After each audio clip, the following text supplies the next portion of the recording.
Guys, what is going on? Today is a big day for Nick Sands Presents because today I have hit a level of professionalism I didn't think I would ever hit. I am sitting here with a man who is running to be the governor of New Hampshire, Jon Kiper. Thank you so much for joining me today, No worries. Jon. Thanks so much for having me. So why don't you just take a minute and just introduce yourself? Give us the elevator pitch of who you are, what you do, and what brought you to this position that you're finding yourself in. Cool. Well, my name is Jon Kiper. I've lived in New Hampshire pretty much my whole life. I lived in Australia for a little bit right after high school for a couple years. Went to school there and opened up a restaurant in Newmarket, where we are right now, in 2015. Ran that for 10 years, actually just shut it down so that I could focus on my campaign for governor. I ran in 2024 as a Democrat. I did not win, obviously, but I did all right. We did all right. We got a little bit less than 10% of the vote, having spent a fraction of the money my two opponents had spent. They spent several $1 million. We spent about 50, 60 grand. So that has kind of motivated us to run again. I think if I'd only gotten like 1 or 2%, I probably would be moving on. But I've decided to run again in 2026, mainly due to the fact that I still have like 800 signs that say "Vote Kiper" in my attic. And as a true Yankee, I will not send those to the dump. I am compelled to run for governor again. But no, seriously, this time I'm running as an independent, mainly because just frustration with the Democratic Party locally and nationally. There seems to be a lack of direction. And just, I discovered when I was running, mainly through social media, but when we started running, I did not have my campaign affiliation, my political affiliation on any of our literature or our website or any post. We never really would say, I'm a Democrat running for governor. Just say, at the beginning anyway, like, I'm running for governor, blah, blah, blah. And it was so funny because I'd have people in the comments, particularly on Facebook, but occasionally on Reddit as well, and they'd say, oh, cool, I agree with you on this housing thing or this thing or that thing. What party are you? And I'd say, I'm running as a Democrat. And they'd say, hell no, I'm not voting for any Democrats. Like, you guys are blah, blah, blah, terrible people, and you're going to take all my guns, and you're going to, whatever. Just negative vibes for the Democrats, for a group of people. And if you look at the governor's race particularly, you'll see that Democrats can get to about 40%.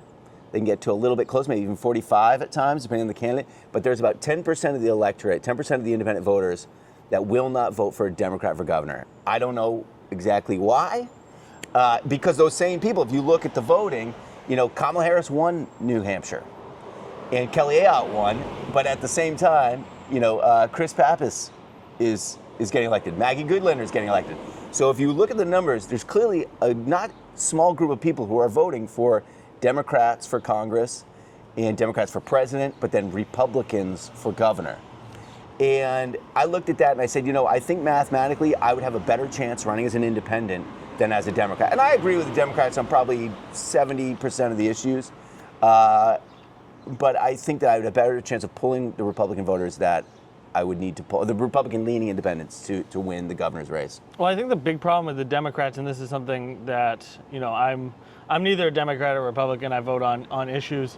And I think the problem with the Democrats is that they really don't seem to, at least at a federal level, not so much at a state level, but they don't really seem to put their money where their mouth is, or maybe they're taking too much money to say the word. But it seems like they want to talk about supporting the average. They want to be the party of the people. They want to be the blue collar worker party. But then all of their interests, all of the money they get, are coming from billion-dollar donors. Yeah.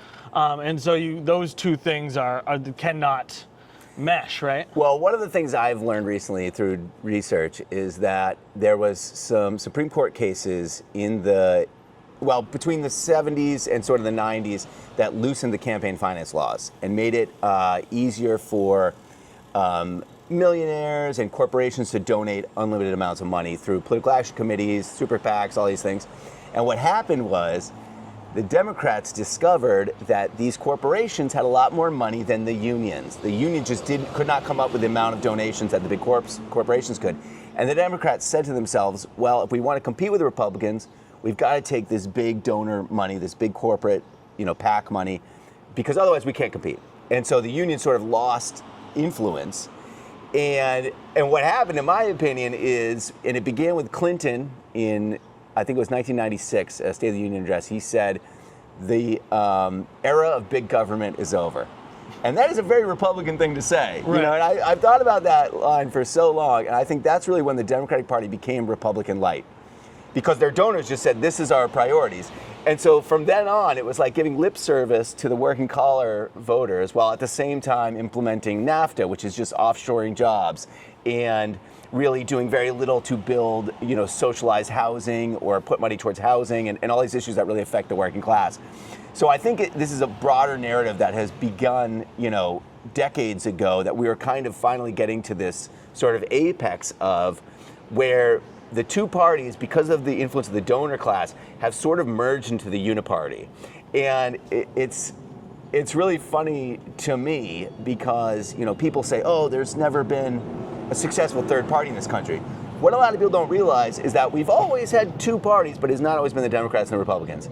And those parties, through various historical events, one of them has become irrelevant.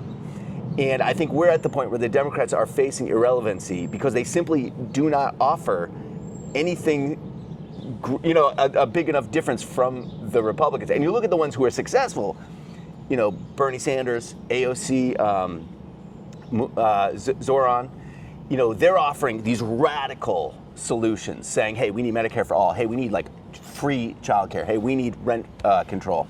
Radical. It's radical, but it's not even that radical compared to a lot of countries in the world. But compared to what the Republicans are serving, and to me, it's like if you're a voter and you've got, the party of the corporation and the party of big business, or the party of corporation light or big business light, who are you going to go to? I mean, if at least one of them is being honest about right. who their interests are. Right. Well, I think that's so to me right now we're seeing sort of a four-party system that is being forced to vote in a two-party system, right? Yeah. So we have, I think the vast majority of Democrats are no longer really Democrats and are simply, at least everybody I know my age, literally no one I knew was excited to vote for Kamala Harris. Yes. They were simply excited to vote against Trump. Yeah. And at some point, the Democrats, it seems like at this point, and I don't want to spend this whole time shitting on the Democrats, it's just something I do for fun. But I think that, when you look at how the party has gone, what you see is that, I lost my train of thought. What you see is that Kamala Harris, nobody wanted her to succeed. Nobody wanted to vote for her. At some point, just being not Trump, not being a Republican, it's not enough. Yeah. And that's what we saw last time because we saw it was a significant number of votes that voted for Joe Biden that did not vote for Kamala Harris. Yeah. And you can say that was because she's a woman. You could say it was because she was black, and maybe at some points on that are true. But I think the vast majority of that was simply just a large part of their base saying it's not enough to just not to say that we're better than them. That's not enough. Yeah. To then go in and then do all the exact same shit. Yeah. I mean, while we're facing the worst homelessness epidemic in the history of the United States yeah. since the Great Depression, greater wealth disparity yeah. in the country than ever before in the history of the United States. Why are we funding Israel? Yeah. Why are we sending all of this money to these foreign wars? Why are we propping up the military-industrial complex? Why are we doing all these things to improve the lives of other people or to continue to improve the lives of billionaires when, on the way here today, I saw a family of four living in a car. Yeah. So at some point it's not enough to just say, we're the working class people. And at some point you need to show it. And I don't think that they're doing that. Well, that's it. And I mean, I think going back to the uniparty idea, it's kind of interesting right now where you have bipartisan support generally of Israel and the war in Gaza. You have bipartisan support of the military budget. and this sort of neo-colonialism with our military bases all over the world and us having to intervene in every conflict in the world. And at the same time, you're reaching a point where you have, not amongst the elected officials, but amongst rank and file Democrats and Republicans, bipartisan support for the opposite. Most people that I talk to, Republicans and Democrats, are opposed to the war in Israel, the war in Gaza, and for the Republicans, it's like, we can't be spending billions of dollars in that war. For the Democrats, it's like, we can't be, killing all these children. Committing genocide.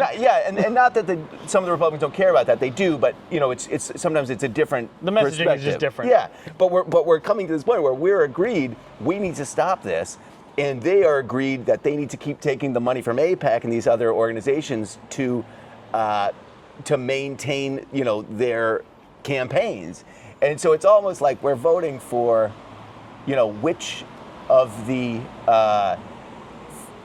donor classes do we want to run the country? Right. And it's either the billionaire donor class or the sort of slightly, the millionaire donor class, but they both have the interests of their corporations and their bottom lines, and it's not our bottom lines. And I mean, I think that's where we've got this issue of campaign finance, and it's really funny because when we got into the campaign, I knew we were not going to have that much money. And because mainly the other two, in 2023, the other two candidates had been running for so long, they sort of sucked up all the endorsements, all the money. So I came up with this line, which was frankly a line I just had to use because I knew we weren't going to have that much money, but it actually does make sense, which is the way to get money out of politics is to figure out how to do politics with no money. And we tried really hard, and we did pretty well, I think, but we needed this bigger organization, and that's what we're working on now, is having this bigger volunteer organization and trying to create something that's going to sustain beyond 2026. Because it's so funny because people always say, they're like, oh well, we got to ban Citizens United, we got to get ranked choice voting, we got to do this and this, and I'm like, politically, there's not a lot of room for that to happen. Getting rid of Citizens United is probably never going to happen. At least, considering the Republicans, if Trump appoints 2 new Supreme Court justices, if the 2 older ones that are Republicans step down, they just stack the deck for 40 years, So we've got to take all these things and go, these are the things that aren't going to change. The current financing system for the politics is probably not going to change anytime soon. So we need to react to not the world we want, but the world we're living in. And so that definitely was it was kind of funny because it was just I could easily say, hey, we're not taking money from corporate PACs because no corporate PACs were offering us any money. But I think that if more people sort of believed that was possible, then they would get involved in a campaign like mine and say, look, I don't, I believe in this campaign, and so I'm going to volunteer my time and make calls, knock doors, spread the message on social media. And I really think that's the way to get out of this bubble where you have to have millions of dollars to get elected, and the campaign finance issues. The other thing that I found that I think is very interesting is people would straight up say to me, you can't run for governor without $2 million minimum. And I was like, well, we'll see. We'll see. Like, who cares? I don't care. I don't believe you, But so many other people I would talk to that, especially anyone that had been a state rep or was in the system, they were the most convinced that, hey, Congress, you want to run for Senate, you need 5 to 10 million. You want to run for, CD1, you need at least 3 million. You want to run for governor, probably 3 to 5 million. And people would drop out if they didn't hit these fundraising goals. And I was like, who knows what could happen? And then the other thing that I noticed was the other campaigns, it was like, and this happens with everyone, you have more money, you spend more money. And it's like they would raise $2 million, so then, this is what Joyce and Cindy both spent during the primaries, $2 million. And so then we go to these events and they've got 7 staff there, standing around doing nothing, all videotaping or something. And they've got these campaign offices that no one's in most of the time. They're doing just all this sort of busy work, and I'm sure that it's like the campaign industrial complex where you want a website for a campaign. Oh, that's $10,000. Right. We made ours for no money. I had my campaign manager do it. Right. Oh, you want some new lit? Oh, it's X. $5,000 for graphic design. We just did it ourselves. Right.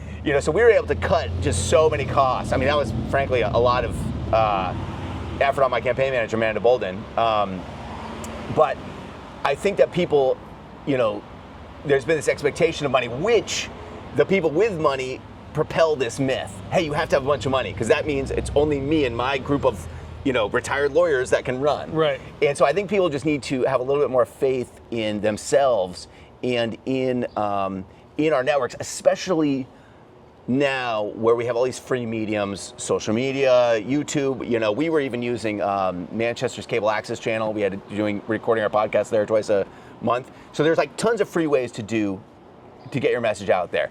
Obviously, it's much more difficult to do it with no money. Right. But I think really people should start thinking about that and trying to figure out ways. I mean, like I have been, and this is completely honest, I was trying to figure out ways to go this campaign with, and the problem was I had a really good manager last time and she left and I wasn't sure that I was going to be able to manage, there was no way I was going to be able to manage a restaurant successfully and manage a campaign for governor. So I was like, I need to restructure things.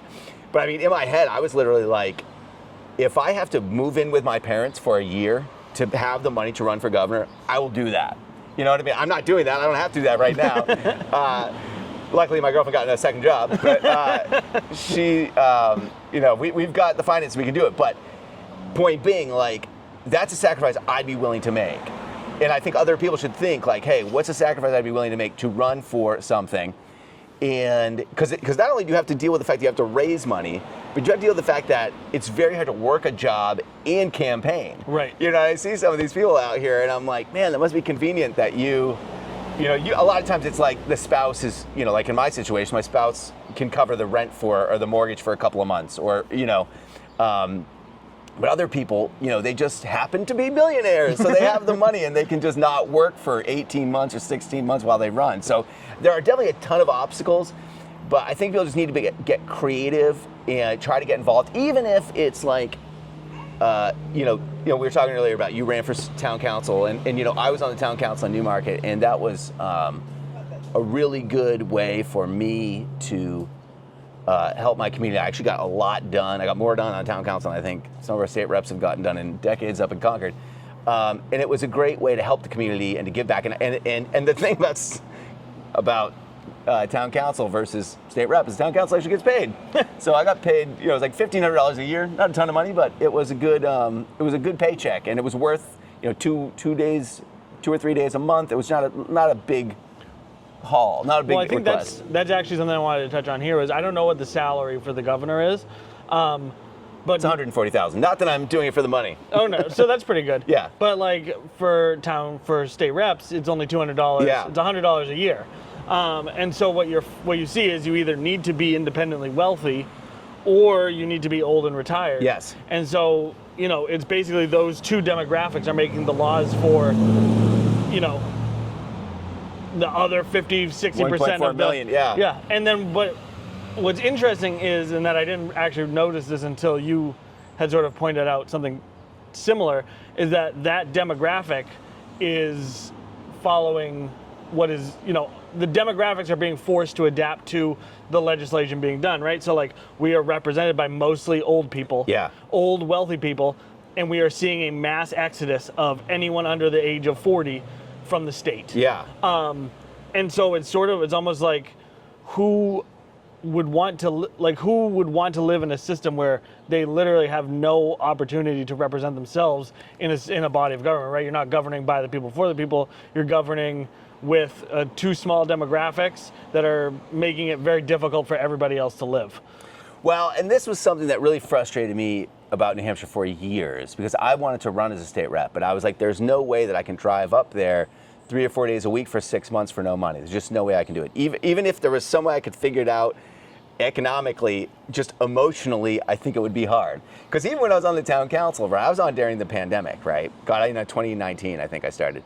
And, we would have bad meetings where people are yelling at us about masks and about, the 6 feet and all that stuff. But what I did with like one of those paychecks, my paychecks were like $400 every quarter or something, and I bought a guitar, right? I bought an acoustic guitar. And whenever we'd have these meetings that were terrible, I'd go home and I would soothe myself with my guitar, and it was like at least something, to be like, this is, I can keep doing this. It's just really hard to do stuff for free. Perpetually. And this was something that has aggravated me forever. And it was one of the reasons I ran for governor, is because I looked at it and I said, all right, I was on the Secretary of State's website in like 2016 because I realized something, which was that we didn't have my restaurant needed more parking. We didn't have any money for parking because of the way that we fund the schools, where 70% of the money comes from the local towns. And I was like, all right, there's no money for parking. I was like, this is systemic. Like the system is keeping my business from really growing. I can't grow because I don't have enough parking. The property taxes are really high in Newmarket. That's eating away my profit. This system is fundamentally unfair. And I was like, I want to change the system. I can't run for state rep because they don't get paid. I looked at Senate. They also don't get paid. I went down the line. I'm like, the only occupation in this state at the statewide level that pays a decent wage is governor. And I'm like, I guess I have to run for governor. I mean, literally. And when I, part of my... Why is that? What's that? Why does the governor get paid an actual salary and every other position doesn't? I don't know. It's a really good question. Probably something the governor votes on. Yeah, right. So when they wrote the Constitution, they put in this thing that you're going to get paid $100 a year, so $200 per election cycle. And I've been told that the guy who wrote the Constitution spent the next 20 years of his life trying to fix that because he realized it was a mistake. And that was a big part of my campaign, was pointing out to people that, hey, if only rich and retired people can do this, plus a few people who, a lot of them literally live with their parents or just have, a lot of them are like bartenders where they can work on the weekend, or like nurses that they can work on the weekend. You also do have a subset of people who are just crazy. Well, this is true, and this is a lot like the free thinkers, the libertarians. Like, what's the word? They're like zealots, right? Yeah. It's like, and this is like they're like right. almost like a religious calling. For exactly, and I think what ends up happening is because of who can do it, even the ones who maybe are the Democrats that are on our side, or that like agree with my viewpoint. Are going to be older, are going to be retired, and are just going to be more disconnected to the issues. So they don't have kids in the public school system anymore. Their kids are gone. They're moved out. They're not renting. They haven't bought a house in 20 years. They just don't know the issues that we're dealing with. And even when they try to understand them, it's different than living them. And that's really the problem. That's the whole point of representational democracy, is that someone living the problem can get in and try to solve the problem. And even with the Republicans, like I made a comment on Twitter about, how come the Republicans don't make any, or really Democrats make any attempt to lower our property taxes? I mean, that seems to me the biggest issue for everyone. 60% of the state, if you own a house, it's property taxes. And this one guy, he was a state rep from Farmington, I think. He said, "Oh, if your taxes are high, it's because your schools run poorly." And I'm like, that's not true. Like, I know that our schools run really efficiently. We do not spend a lot of money, but the problem is that we had to build a new school in 2010, because the Department of Education federally said your school is basically going to be condemned if you don't rebuild it. So we're forced statutorily to rebuild our school at a cost of $36 million. There was no money to help us do that. So that's really why our taxes are higher, one of the reasons. But it was just funny to me because I'm like, this guy, the state rep, just doesn't even seem to be thinking about this issue. He's taking the company line, which is the Republicans' line, which is, if your property taxes are high, it's your fault, and not the reality, which is property taxes are high because Concord likes to cut taxes, such as the income and dividends tax, which brought in hundreds of millions of dollars into the state, and they do not cut any services to go along with it. If you're going to cut taxes, you got to tell us what service you're going to cut. And if there is no service connected with that tax cut, your property taxes will go up. Right. Unless they tell you which firefighters they're going to fire, which teachers they're going to fire, which plow truck drivers they're going to fire, which parks are they going to close down. It's the same pool of money. And this is like what this campaign is going to be, my 2026 campaign is going to be all about, is focusing on this idea that you've got property taxes that are high, education that needs to be funded properly, and the property taxes are high because the education is not fairly funded, and we know this legally. It's been established in the courts for 30 years, and Republicans and Democratic governors have ignored this issue and not dealt with it, not fixed it. And then we have housing, and housing is exacerbated by the high property taxes. And the reason that we're partially in this mess with housing is towns and cities didn't want to approve a big housing development that would bring children in, which would, again, raise the property taxes through the education system. So you got to solve all three of these. And So basically, fundamentally, what we need is we need to discuss taxation, and we need an overhaul of our taxation system, which would lower property taxes and generate revenue on the state side, not the town side, that could then be allocated to lower property taxes and education funding all over the state. Now, what I'm not suggesting is, and what I'm not presenting is the specific type of tax, because this is a bigger discussion I think we need to get everyone on board with. Because earlier, when they first tried to solve this problem, they came up with this statewide education property tax, SWEPT. And what happened is after a couple of cycles, the cities that had to pay this said, we're donor towns and we don't want to pay this. And the Democratic governor said, okay, you can keep it. So you had this fund that was supposed to go to the state and then be allocated out. It's not anymore. And it's actually ridiculous because they still have to send the money into it and then they just get the money back. Yeah. It's stupid. And in the 90s, the Republicans suggested or proposed an income tax. It got shot down by Jeanne Shaheen. She wanted a sales tax. So my point being, and then we had the income and dividends tax, which was eliminated. And I don't want to bring back the income and dividends tax as governor. And then in 2030 or 2032, a Republican gets in and then gets rid of it. Like we can't have this back and forth with the taxation. We've got to be at a consensus. And to me, the way to do that is to have a series of forums around the state, invite everyone to come and say their piece, what they think. Hey, I'm Jim, I think we should have an income tax. I'm Tom, I think we should have a sales tax. Defend their position, have the experts up there explaining all the options.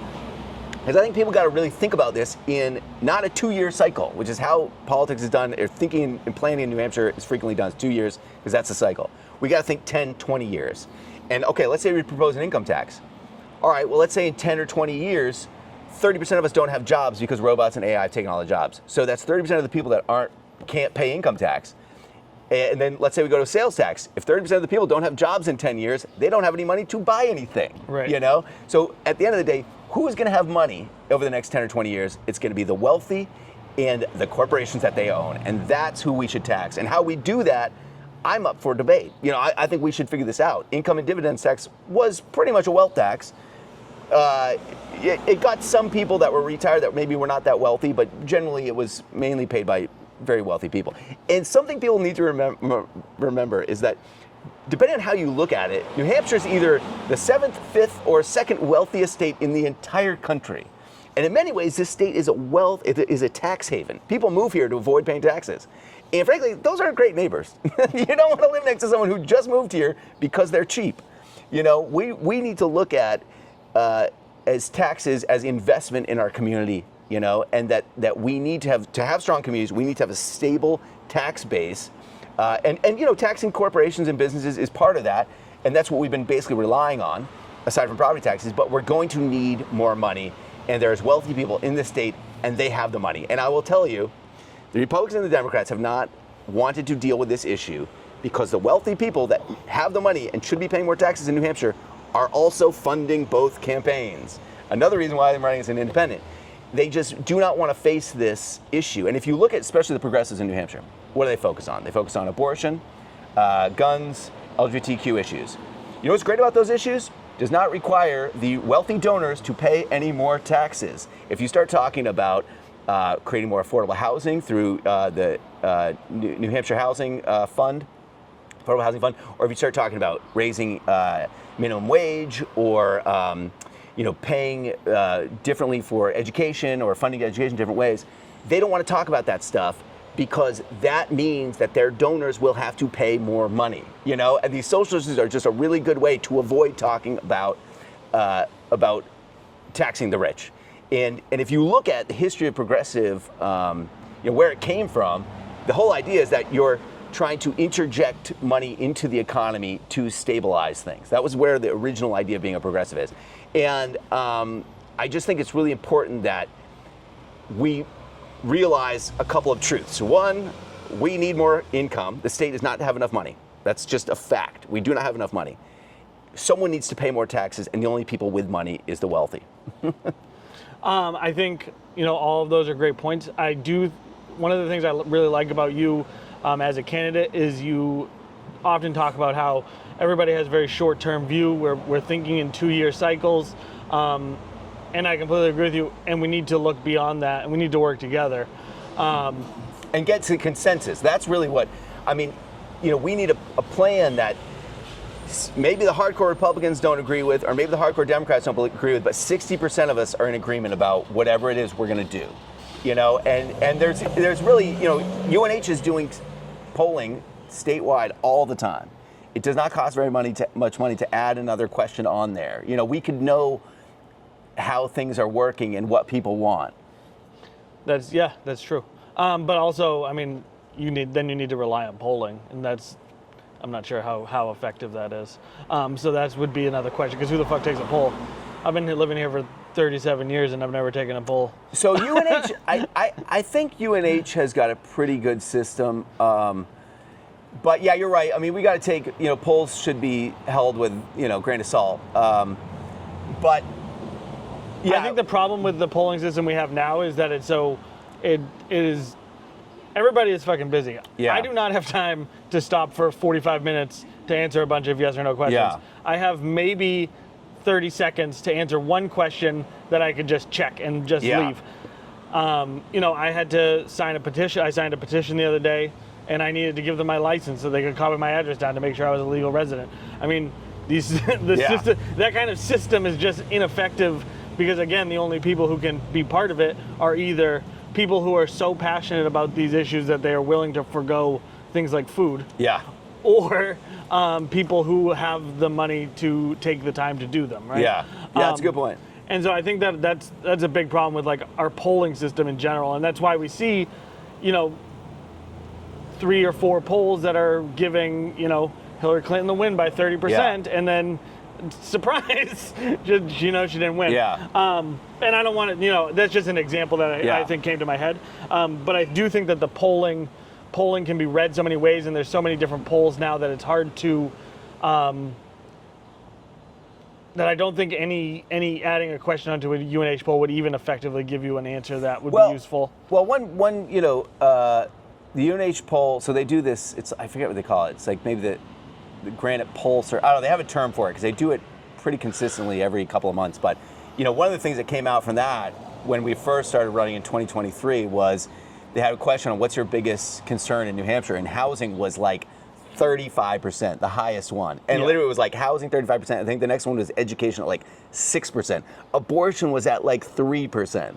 And this is at the point in the cycle when Joyce and Cindy were only really talking about abortion, thought that would sail them through.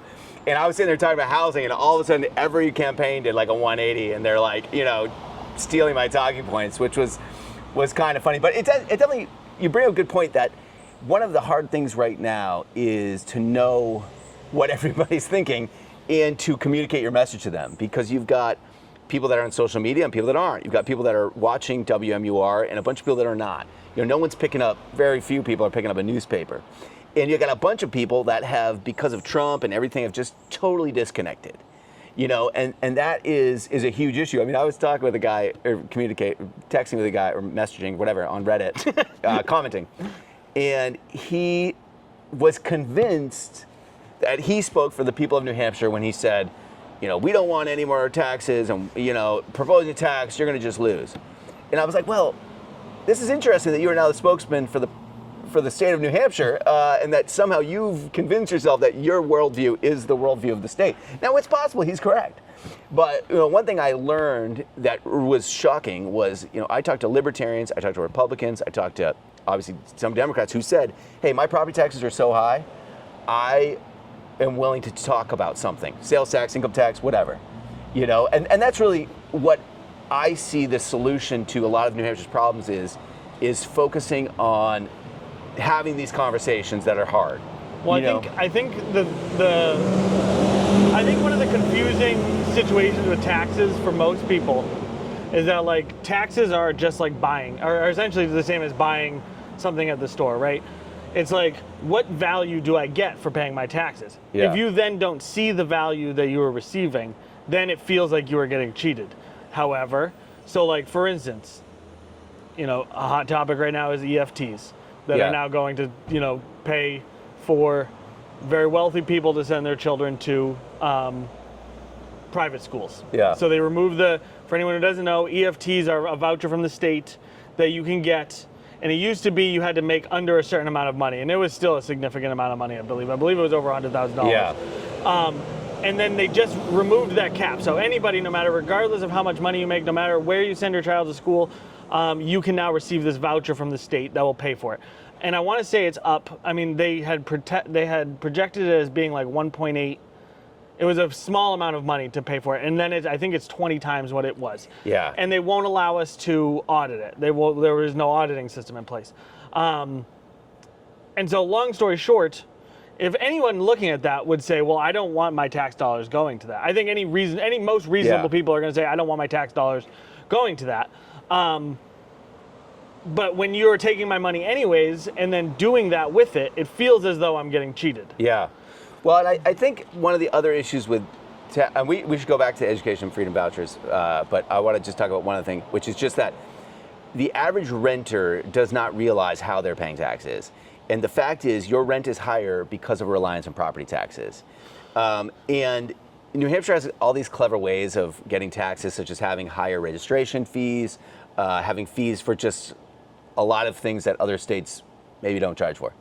If you want to register a business, it's $150 every year, and there's all these like little nickel and dime ways, which in some ways is kind of nice because you don't have this big income tax, this big sales tax. But at the same time, what ends up happening is poor people don't realize that they are paying, I think it's about 9% of their income towards taxes and fees, whereas the wealthy are paying, I think it's between 2 and 3%, the top bracket of their income towards taxes and fees.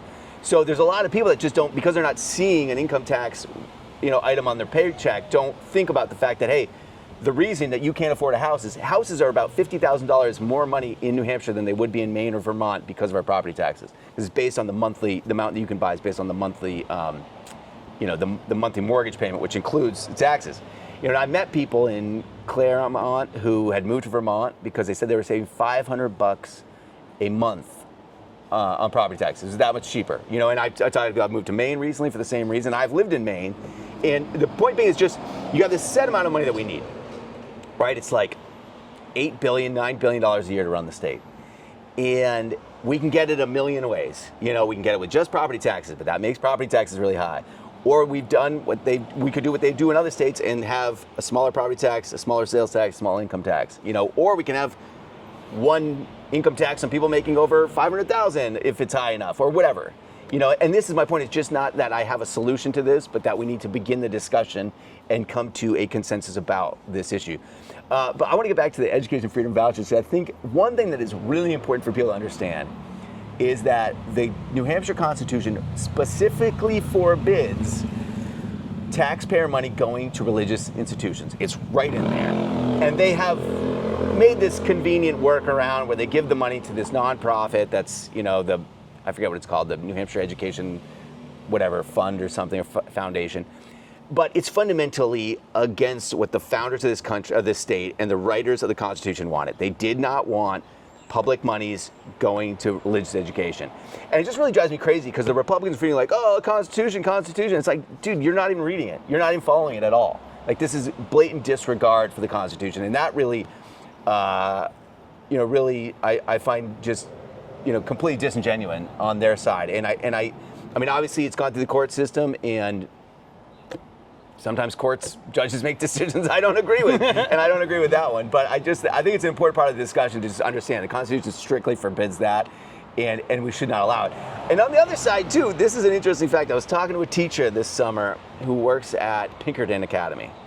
I did not realize Pinkerton is a private school that simply takes in public education students where there's no high school in that area. Yeah, that's my town. Yeah, and I it kind of changed my perspective on the freedom vouchers in a way, where I was like, all right, we have this established idea of private schools taking in public students. I mean, Co-Brown's the other one in Northwood, which I'm not opposed to that. I think that's actually a good use of resources. If there's already a school there, why build another one right next to it?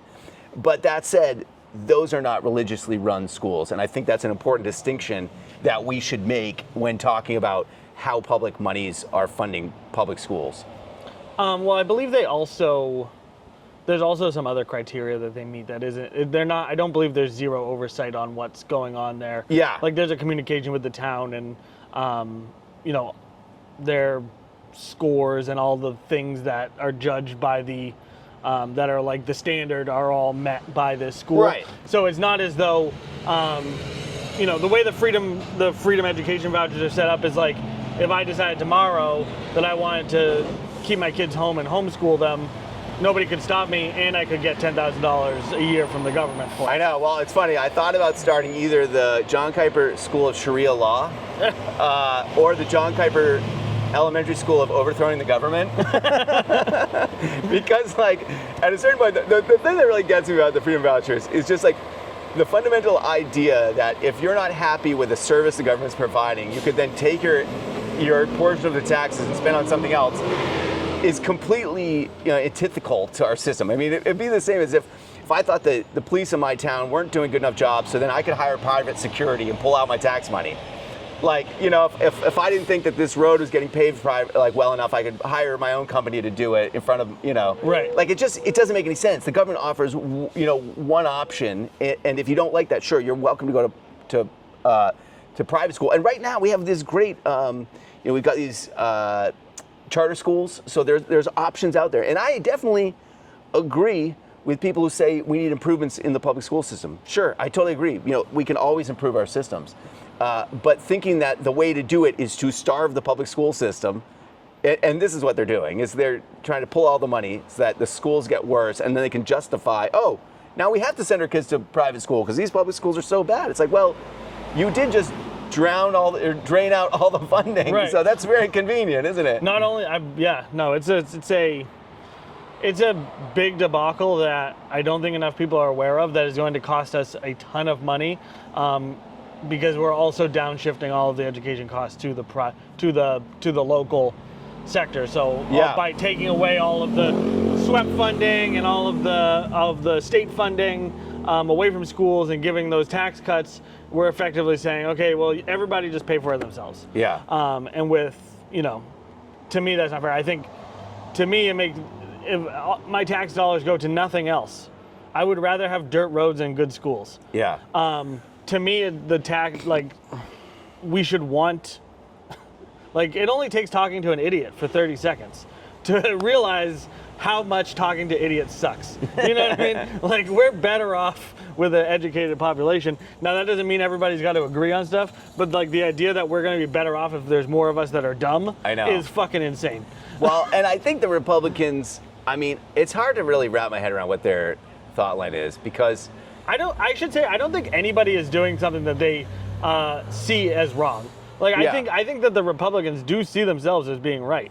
And I can see their point of view and why they come to that conclusion. I disagree with them, but I do understand, I don't think that they are evil, bad people who are set on destroying the world or fucking, you know what I mean? Well, even you take the logic behind the education vouchers, which is, and the logic is sound to a certain point, which is, hey, if we give these people a little bit of money to go to this private school, then we're going to save ourselves a bunch of money in our local town or cities. The problem is that, like Newmarket, we already built a school based on our estimated capacity of students. If you take 5 kids out, we don't fire a teacher, we don't lay off a janitor, we don't lay off a cafeteria worker, and because there's federal money that's allocated per student, we're losing that money as well. So, one thing that drives me crazy when I kind of really thought about it is just the idea that, you go to work, you pay your income taxes. Very little of that is going to your school. Right. And I would personally rather that, this would be my ideal scenario for the future tax-wise. I'll just lay this out for you. This is a bold proposal, but I think it would give everyone in this country politically a lot of what they want, which is this. I believe this is a Nick Sands Presents exclusive. and this would be very difficult and probably would be so hard to be almost impossible to get through, but I think this would solve a lot of problems in our country, which is, if we were to have a constitutional convention, which has never been done, no one knows the rules, but I imagine all the governors could get together and figure it out. And if we said, hey, we are going to stop paying our income tax, your average worker income tax to the federal government. We're not going to do that. We're going to keep it in our state. So all of your checks that you would normally write to the IRS office I think it's in Mass or whatever, you would write to Concord instead. So this would be, in New Hampshire, millions, if not even more, going to Concord. And with that money, we would cover education, social services, all that stuff. And the federal government would be tasked with just the things that the federal government has to do, such as common defense, you have to have the military, interstate roads need to be maintained, the EPA needs to be maintained because pollution can cross borders. We melt the federal government down to its, and this is what the Republicans want, small government. I agree with them. Sure, let's make the federal government as small as possible, including the military-industrial complex. Let's shrink it all down. And then and the federal prison system. Right, the whole thing. I mean, shrink it all down. And because I think in New Hampshire, if we had that money, we could better serve our community if we're not getting this federal, mandates that sometimes I think hamper our use of the funds. And then and this is the best part, is if the federal government was funded solely off of corporate taxes, Jeff Bezos and Amazon would be paying their full fare. You know what I mean? They wouldn't let them get away with these tax loopholes if that's all the money that they got. And then you'd have this paradigm shift where instead of worrying so much about who your senator is, federal, you'd worry about your state senator because they've got the money. You wouldn't worry as much about the president because he just would have less money, he would have less control over your life. And then if, Texas wants to, not fund education or teach creationism, let them. I, for one, I think we have to get over this idea that we need to fight every 50 states' battles. We just can't do this. Too many people, there's too many battles, there's too many mixed views, and we need to just focus on New Hampshire and New England. Greater New England, our economy is solid, it's strong, and if you look at all these blue states, New York, New Jersey, New Hampshire, we are sending all this money to the federal government that is then going to these red states for social services that the elected officials in those states vote against. And those people need to elect better representatives who support social services. And frankly, the fact about this is Trump just dismantled that whole system. They're cutting Medicaid, they're cutting Section 8, they're cutting Medicare, they're cutting SNAP benefits. So this is going to happen. I don't even have to make this happen. Trump has already basically dismantled the federal government, gotten rid of the Department of Education, whittled all these organizations down. And I don't think we go back from this. Because imagine let's say Gavin Newsom gets elected in 2028. So he reinstates the Department of Education, reinstates, USAID, reinstates Medicare funding, all this stuff. And then let's say J.D. Vance gets elected in 2032 and then just dismantles it again. At a certain point, people are not going to want to work for these agencies that are built up and then dropped out and then fired every 4-8 years. It's just not sustainable. And I think the way around it is, like I'm saying, decentralize a lot of this power to the states, which is what the Republicans have been calling for. They want smaller federal government. They want smaller, they want, MGT, Marjorie Taylor Greene was talking about the great divorce, All right, let's give the Republicans what they want because New Hampshire and New England would benefit immensely. I think the only real problem I see with that is, one thing the federal government does do well at the sort of the high level is to make sure that people who would, in a system like that, maybe fall through the cracks, gets protected, right? So special education.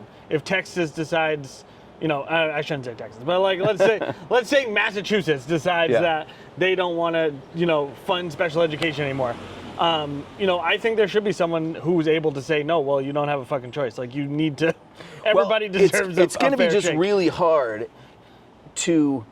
because it's really going to be a matter of where the money is. And the other thing that But I also don't think that we're far enough, I think that we are at a point socially where we look back at even 40, 50 years ago and we're like, man, can you believe what people thought back then? But I don't think we're that far off from just going right back to that. As soon as there's nobody who's there to be like, hey, you gotta let black people sit at your lunch counter. Yeah, you know what I mean? You would still have the court system, and people, if someone was being discriminated against, that would still exist, and there would still be a role for the federal government to do that.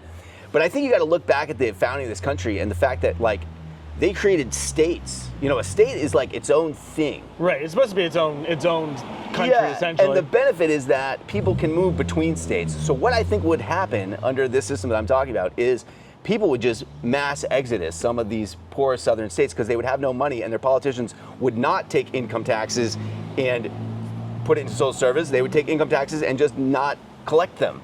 You know what I mean? And you would have these places in the South that would be Well, there's already places in the South that depend entirely on That's just what I'm saying. other states and to survive. So, I mean, maybe even this idea is almost, it doesn't even need to be put into fruition as much as we need all of these senators and representatives in these red states to wake up to the fact that if we did what they want, and we could, it would be devastating for their economies. You know, in many ways, it's a thought experiment. In what if we gave the Republicans exactly what they wanted? What would happen is the South would be devastated.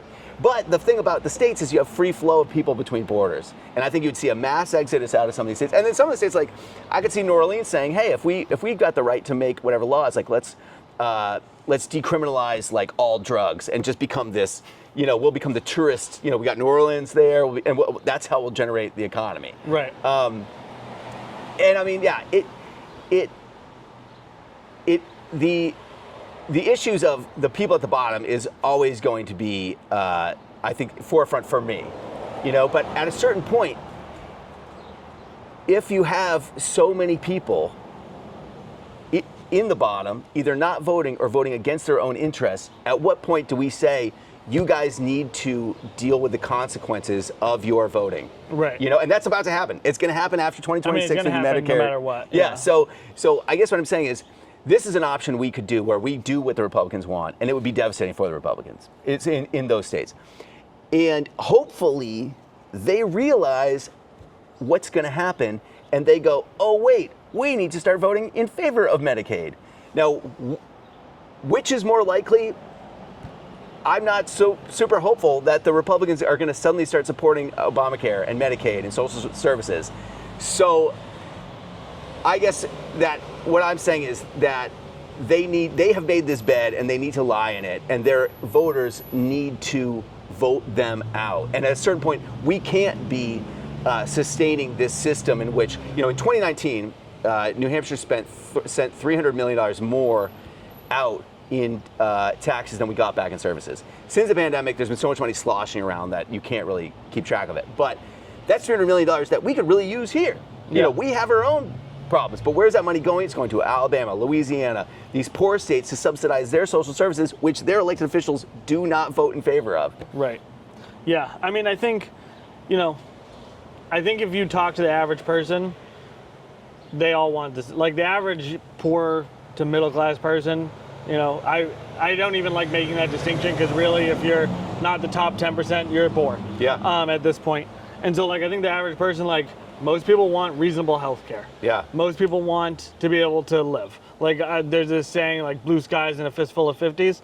Like, that's the dream of pretty much everybody I know, right? Like, all we want is, like, a nice day and, like, enough money to have a good time. Right? Yeah. I think the vast majority of people aren't thinking, I want to be a fucking multimillionaire. I want to work 300 hours a week, so that the numbers on my screen are so high that, like, I can't fucking even contemplate them, you know?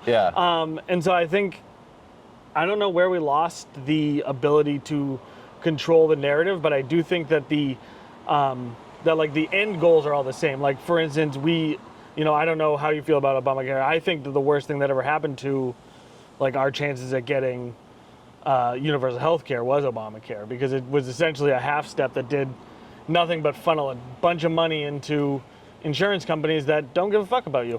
And are really just there to make a profit. And they're making bigger profits than ever.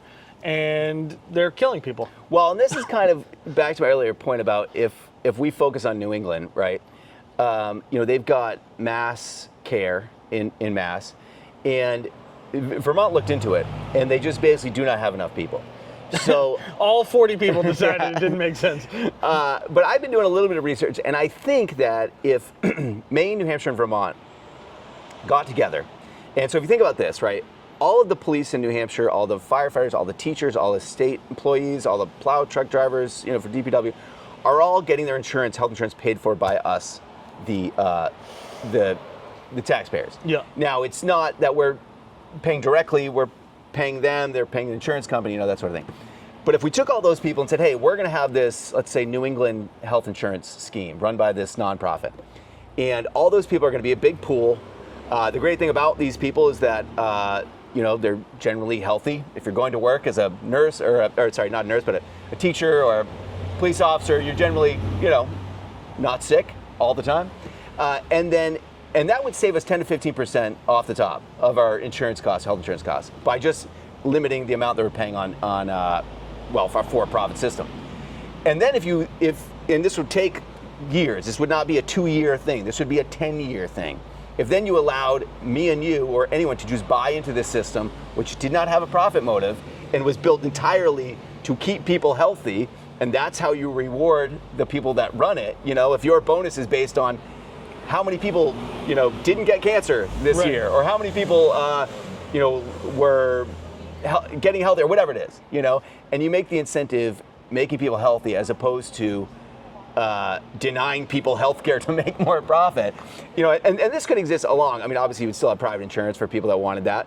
I lived in Australia for several years. They have they have the public option plus, they have private insurance if you basically want to not worry about waiting in a line. Because it's true, you do with socialized medicine, there can be a wait, but it beats not having access to the doctor at all. I've had a lot of friends who lived in countries with socialized medicine, and they do have a lot of complaints about their systems, but no one that I have ever talked to, and if you're watching and you would like to say something, I've never heard anyone say they wish that they were part of the American system. Yeah. I've never met a person in Canada who said, I really love the way the Americans are running healthcare. Yeah. They're doing a great job.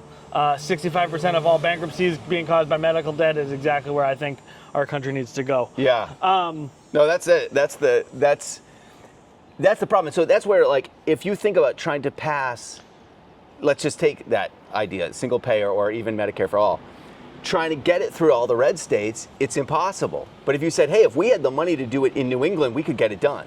And that's where, I think not only just what Trump has done, but some of the Supreme Court cases, like most recently this one about the birthright citizenship. If you follow that case, what the Supreme Court basically said is that you can't have these nationwide injunctions. That injunction only is only in that state and in that specific case. And that right there was sort of them opening the door to this balkanization of the United States. Whether you want that to happen or not, the Supreme Court is pushing us in that direction. And my message for the people in New Hampshire is, as the federal government is basically giving up its power, Congress is giving up their power of the purse, the president is dismantling all these institutions. The one great thing about New Hampshire is that because we don't have a broad-based income tax, we don't have a broad-based sales tax, we have room for more revenue. Our rich people are basically not getting taxed that much, is my point. Right. So we have room. We can fill these holes, Medicaid, Medicare, Section 8, food stamps that the Trump administration is going to blow into our budget. It's going to blow these massive holes in our budget. We have room for growth. Like New Jersey. Not until he's out of office for some reason, though. I know, right? Weird. These other states, New Jersey, Massachusetts, they're taxed really high already. You're right. So that's the one, I think the silver lining, the good thing about New Hampshire is we have this opportunity to build our own system that serves our residents in the best way possible, in a way that maybe a federal system is not as it's not as agile. It's not able to help people in the same way. Right. So that's like that's my positive message is I think New Hampshire's actually in a really good spot for what's going to come. I did want to talk a little bit more about. So two things. The first being, I hope everybody watching this, what I really like about you as a person and as a candidate is that you have, thus far, we've been doing this for 47 minutes, I think. You have not yet toted any party line, yeah. Right? It would have been easy for you to say, I either hate universal health care or I love universal health care. Yeah. It would be easy for you to say, Obamacare was the best thing that ever happened. You didn't say that. You keep coming at every problem that I've brought up. You've had a alternate solution that you're not even saying is, and you've said multiple times, you don't know if it's even the right way to do it, but you're open to trying new things and working on new solutions. I think that's very admirable, and it's something that we need in more politicians in general. I just wanted to point that out before we continue. Appreciate it. I'm curious, what do you think are the three biggest issues facing New Hampshire, and what would you do to change them? Yeah, I think the three issues are, it's kind of funny because it sort of is one issue, and we've gone over it a little bit, but it's housing, it's property taxes, it's education funding. and they're all tied up.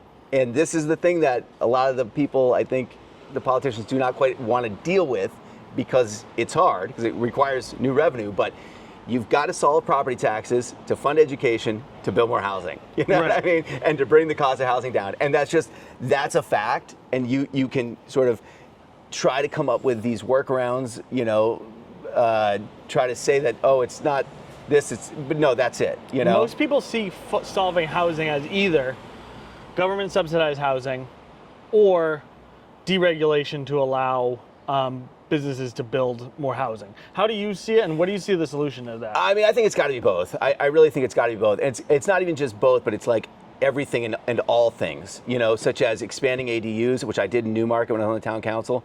ADUs are accessory dwelling units, so it's a tiny home in your backyard. I think it's expanding. Like right now, you can't build a tiny home village like you could a mobile home park. Why? Just the zone. So mobile homes are a very specific type of entity, and like I only know this because the mobile homes in town got condemned, and the town inspector wanted to put in a tiny home there, and they said you can't do it. It's because of these regulations about what is defined as a mobile home park.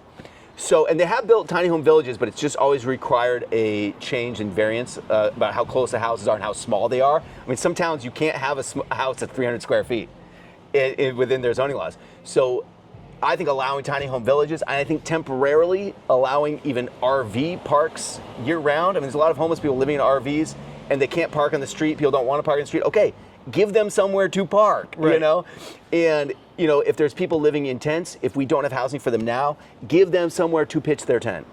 Just some basic logic, Right. And I think the problem right now in the United States is we don't want to deal with the fact that we have created a situation where we have shanty towns. I don't even think we want to look at it.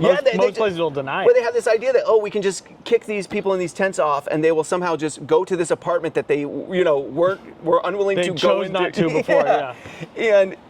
And that's just ludicrous. And I think, we have a lot of opportunities, and there's a lot of ways to do it. Right up here, you can't quite see it, but I think it's a 30-unit brick building. It was an old Catholic school that they turned into, it's 55 plus, but beautiful building, right? A lot of people live there. It's a small footprint, and it's a lovely building. And that's something we could do in places around the state that would not be taking up 20 or 30 acres of farmland. This is a big problem. People are like, I don't want to lose all the farmland. Okay, that's fine. If you don't want to build a bunch of, mini McMansions on this 10 acres of farmland that's beautiful, give us some other spot closer to town where we can increase the density there in a way that's aesthetically pleasing.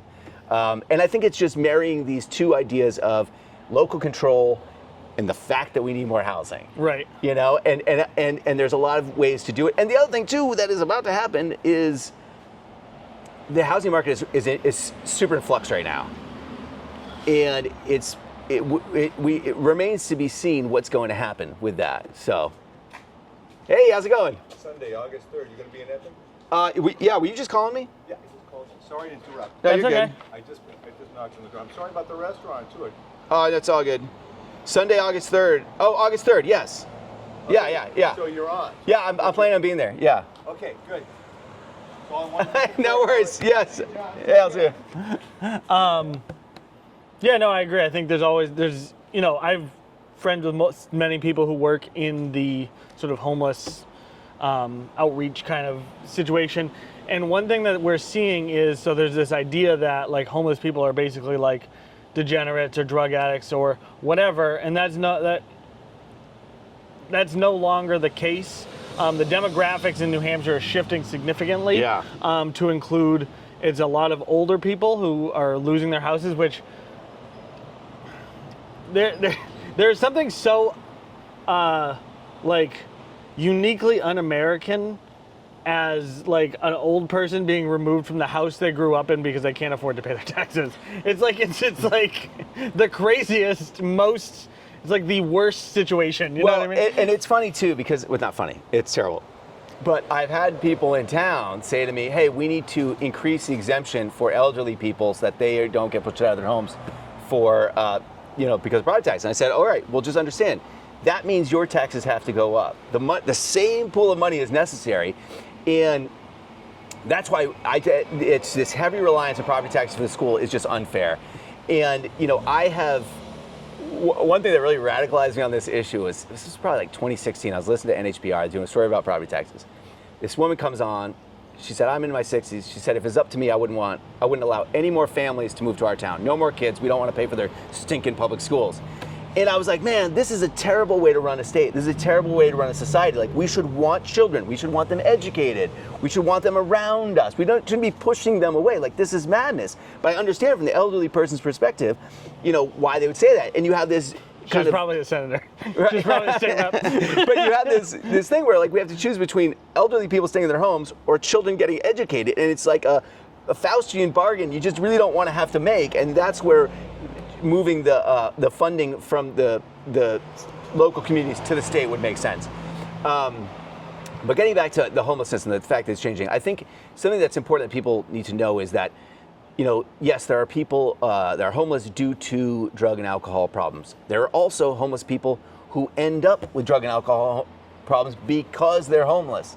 I heard a story about a guy who basically said he was homeless. And he said, I never did meth before I was homeless, but then I figured out and I learned from other homeless people, if you do meth, you stay up all night, no one can steal your stuff. You sleep during the day, And also, I heard another guy, a homeless guy, he said, also, what else do you have to look forward to other than he's meth, like, my life is terrible.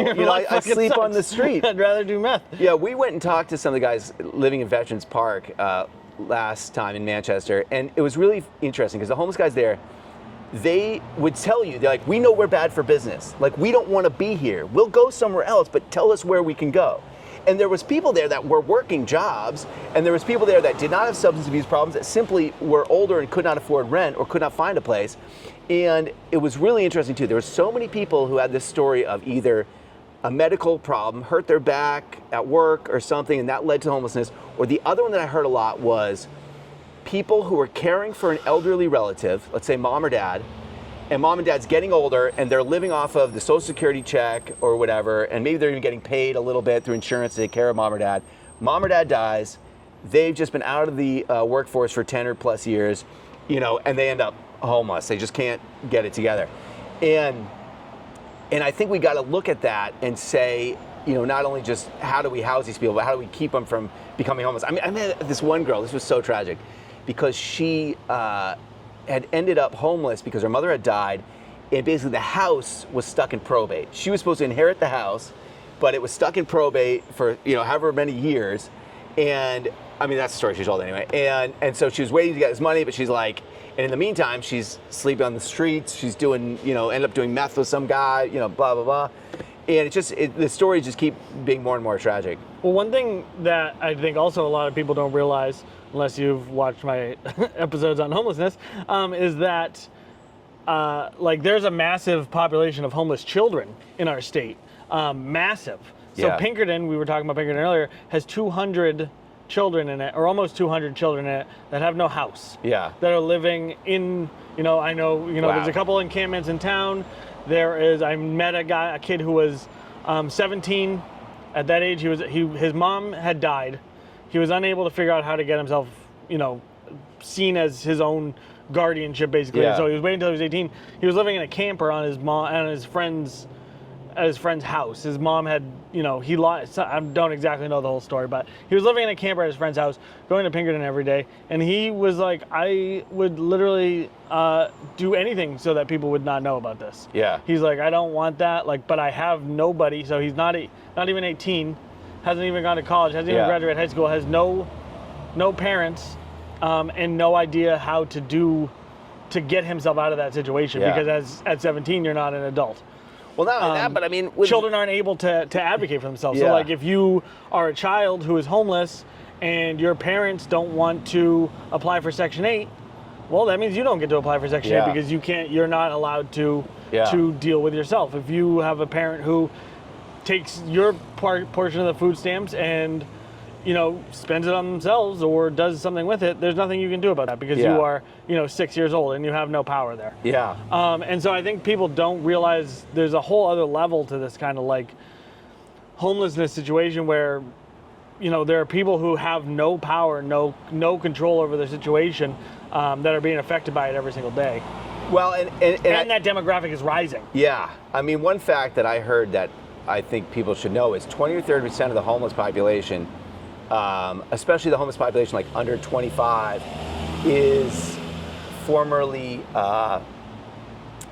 children that aged out of the foster care system.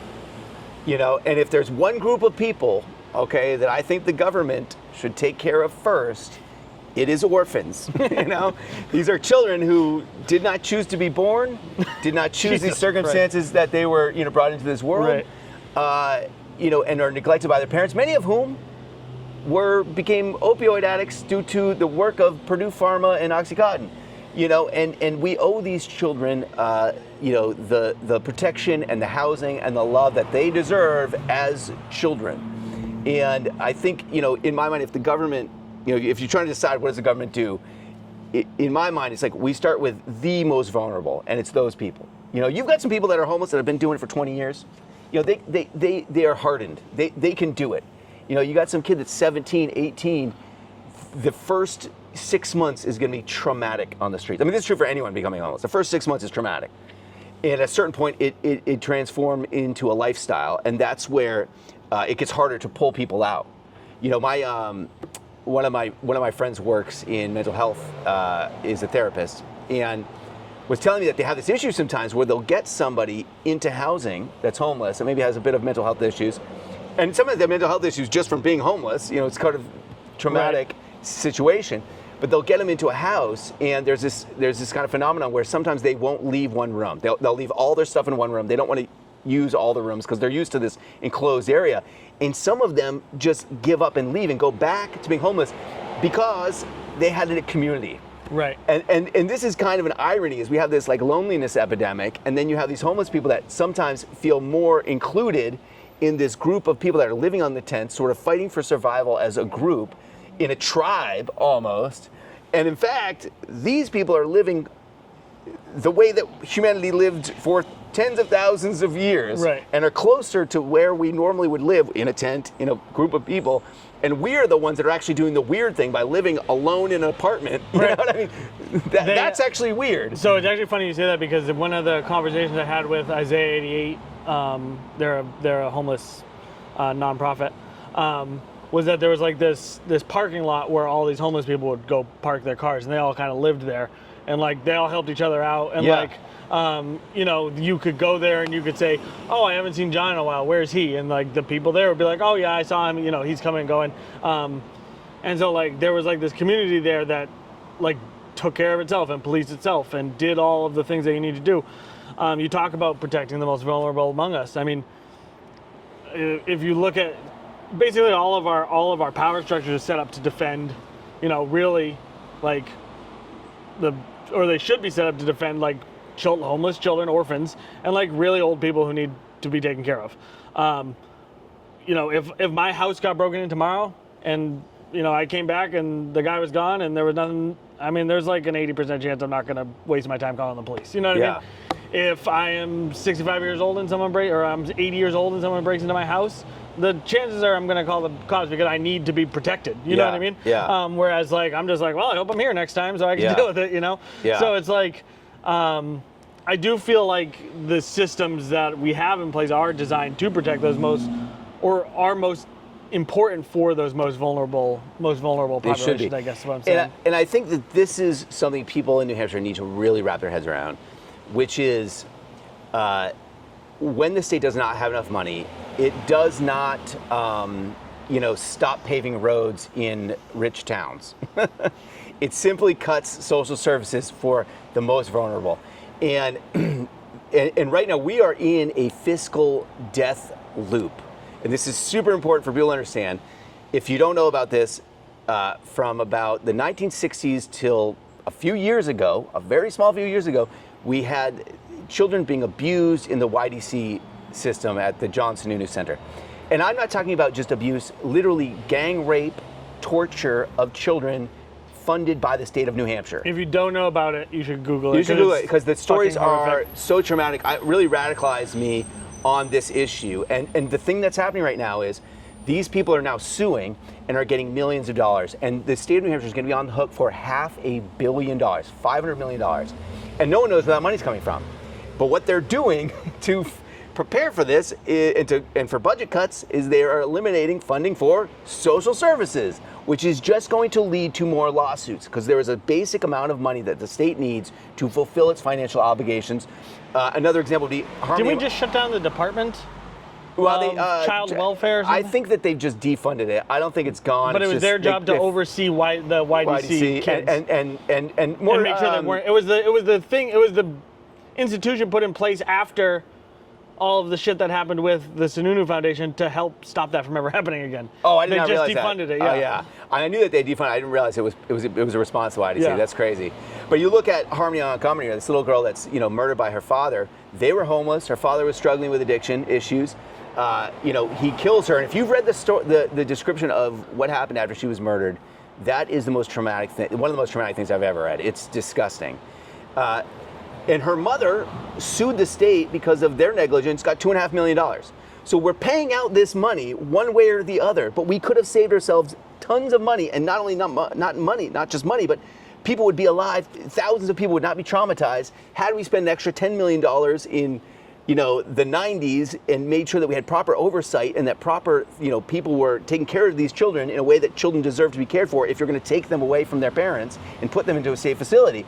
And the thing that people need to understand is this happened under Republican governors. This happened under Democratic governors. They all failed to know about this. I find that hard to believe, but they all perpetuated a system of not funding social services that resulted in what we are having now. And this is why no one wants to run for governor. Right. I actually know people who were abused in the Sununu Center. And I can tell you that the stories that you read do not even come close to being how horrific the situation actually was. It was the worst nightmare that you can imagine. I mean, it's fucking awful. And just that they were all state employees. Like, that is just, you got to understand, their paycheck was coming from us. We were paying these people to torture children. Yeah. Like, you can't think of a more dystopian... Torture children who had nobody else. Yeah, and who had been taken, they're forcibly put there. They had nowhere to go and nowhere to leave. Like, it's just disgusting. And if nothing else, radicalizes you, and if that doesn't radicalize you, I don't know, if that doesn't motivate you to become involved and change the system, I don't know what does. Anyways, so hard turn from that. So a lot of my questions had to do with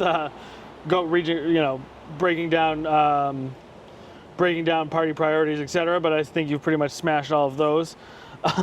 So let's move on to, where do you stand on renewable energy? Right?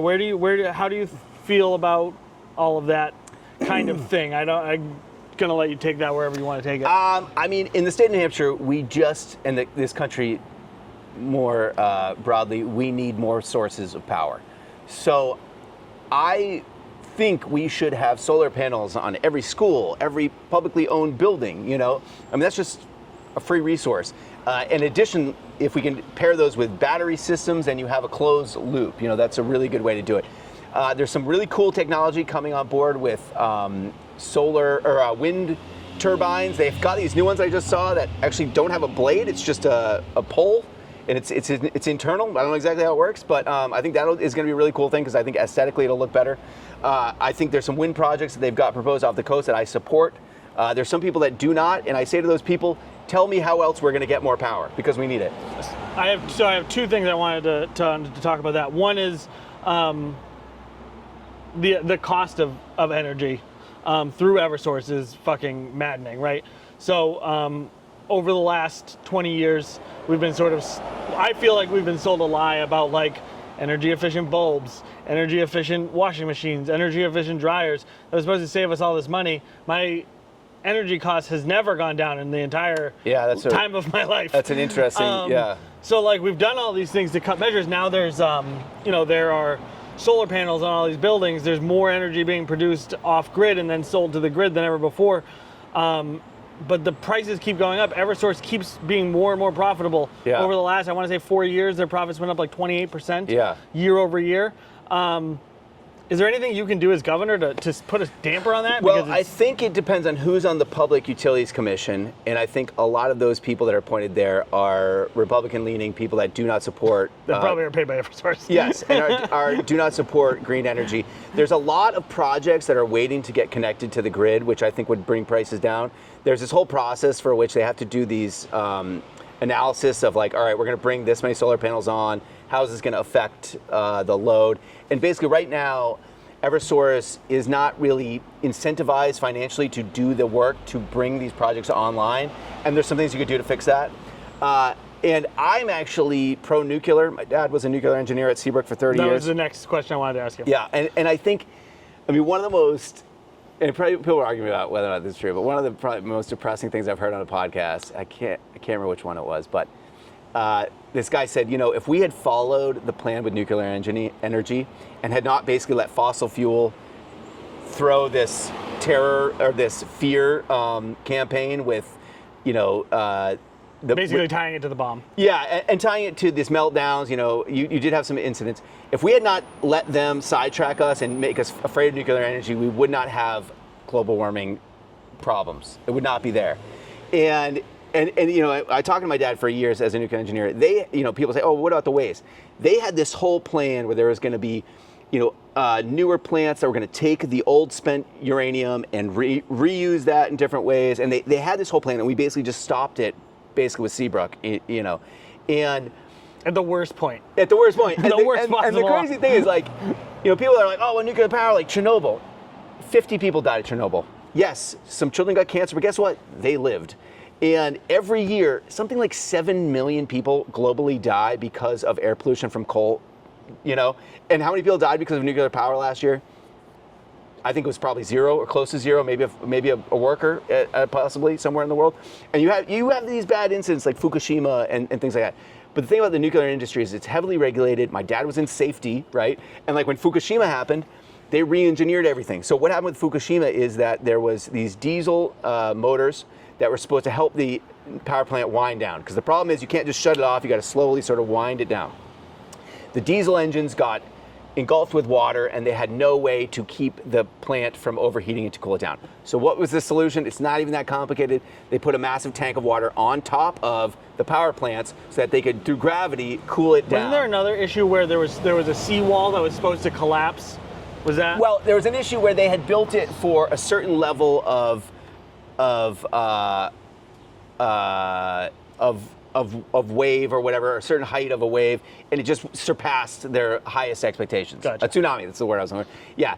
And but the point is, they then built these tanks of water on every power plant in the world. You know, they react to these issues. And now we've got this really cool, there's some small nuclear power plants that they're working on designing. And I think people just need to like get over their fear of nuclear and realize that, interesting fact is like, the power plant in Seabrook, the amount of nuclear waste it generates in a year is like a 50-gallon drum. Like, it's not, you know what I mean? It's not like these mountains of, right. of and waste. And another thing that should be pointed out too is that it's a very old plant. Yeah. It's designed when we first sort of started understanding nuclear energy. 85, We yeah. have come miles and miles from there. Yeah.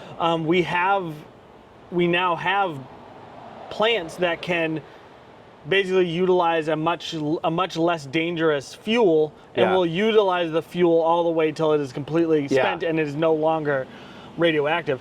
And so we have solved all the problems. The only problem that we have now is that we don't have the money to build these new plants. But somehow we still have money to subsidize oil and gas companies, you know? So it's right, always. And or even the power, or even green energy. Yeah. You know, I mean, when you talk about green energy, the fact that nuclear is not the number one solution is... It's fear, and people just really need to recognize. I don't know if it's fear. I think that it's not. I honestly think it's not as profitable as selling fucking panels. Yeah, that's positive. Yeah, I know some people specifically that are so against nuclear that are Democrats, and I just don't. I sometimes wonder if they really think about the fact that fear is rooted in investments by oil and you know, fossil fuel companies who are trying to keep you from wanting this power source that is antithetical to their profit margin, Right. you know? Because I mean, again, I think that, you know, green energy is great. I think that solar panels are great. I think that, you know, lithium-ion batteries require slave labor in fucking third world countries that isn't so great. Nuclear circumvents all of that. The fact that it's not the number one priority only to me points toward money. I mean, there's we have windmills. I think are great, except they also have a 45-foot carbon fiber, or fiberglass wing that doesn't biodegrade, and like that sucks. And I mean, I think this is a good point that with every issue, you have pros and cons, and you have winners and losers, and it's all about weighing those. And you have unintended consequences, and there is no perfect solution to any problem.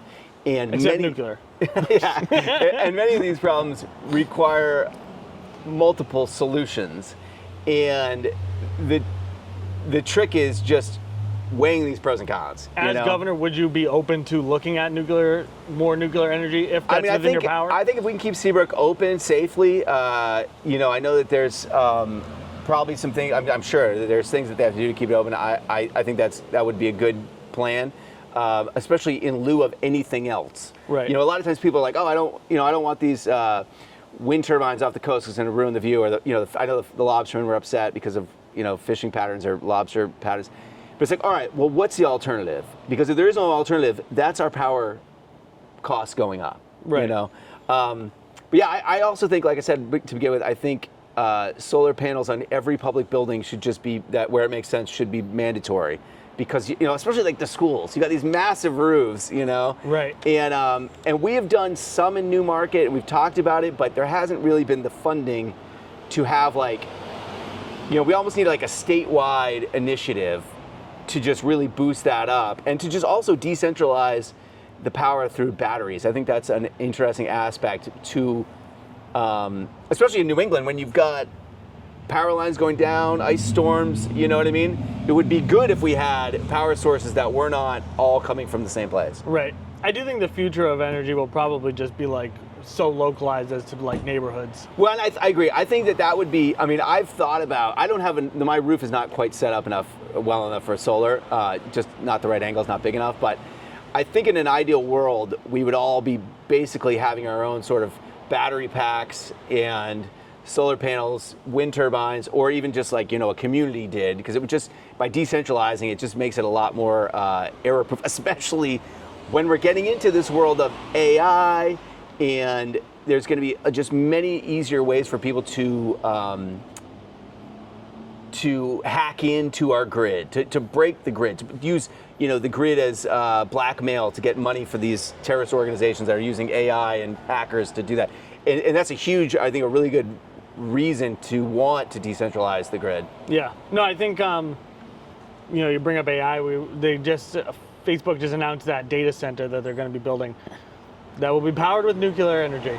Facebook will be the fourth largest owner of nuclear power plants in the world or something. Well, and it definitely, we are in this interesting situation with AI where on the one hand, it seems poised to basically restructure our entire economy and our entire world. But on the other side, it seems like the energy requirements are such that it could crash the grid. Right. It could cause the collapse of, exactly. of civilization in a kind of ironic way. And this is the other thing that a lot of people, I think, don't realize is projects like Northern Pass, right? That was an environmental project in a way. That was a pro-environmental project. It was trying to bring clean energy, hydro down, to New England. And a lot of environmental people opposed it because, it was going to cause environmental damage installing it. And that's what I've heard is one of the big hang-ups is our grid is 1970s technology, and we're losing a lot of power just through there. So this issue has got so many different angles to it. We're also running into an issue, I don't know if you know about this, but the electrical grid is still basically built on, at its fundamental, most base level, is still built on, the original electricity technology. Yeah. You know what I mean? And, like you said, in the 70s, or before, it's all still built on these same sort of systems that were designed decades and decades ago. And now people are retiring, they're dying. Yeah. They're, and they don't know how to work on those base level systems. So as those systems starts to fail, we don't have anybody to fix them. That's funny. I didn't realize it was that bad. Yeah, no, it's pretty. I mean, there was. The COBOL is a language that is hugely integrated into sort of like systems like that. Energy systems. What do you call it? No, not energy systems. I'm thinking of like municipal systems. Yeah, okay. And so like I wonder if that nobody knows how to use them. I wonder if that makes it harder to hack if they're that old. Probably. Because I always thought it was one ironic thing about North Korea, right? How they're like pretty much not connected to the internet is that they have this whole world in which they, are sort of safe from some of these problems because everything's so old. Yeah, no, that's a good point. What's up, buddy? Almost done. Called me? Oh, was it raining inside? All right, cool. I'll be in a sec. Can I take a bike ride? Sure, just put on regular shoes and put on your helmet. That was cute. All right, we'll try and get you out of here quick. Sorry. No, no worries, man. Take your time.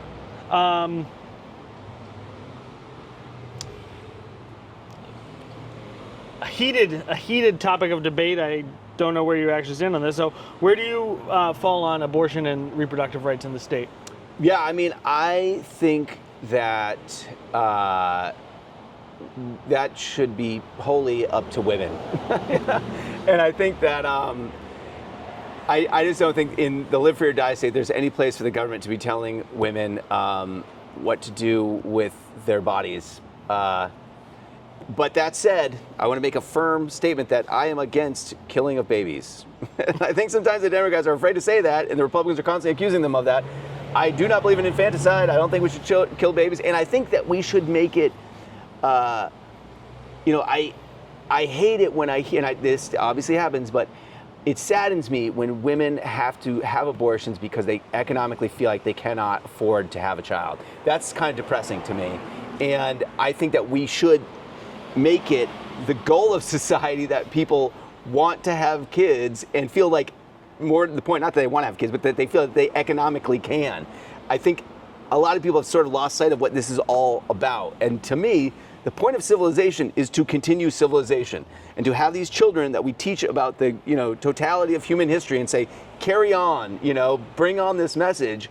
And so we should be supporting. I mean, when people like disparage single mothers, I'm like, it just drives me crazy because I'm like, no mother chooses to be single, maybe they don't, They may they're in choose to be an abusive single, relationship, but nobody is like, they don't want that. I aspire to be a single mother. And it's the hardest job is being a single mom. I firmly believe the hardest job in the entire world is being a single mother.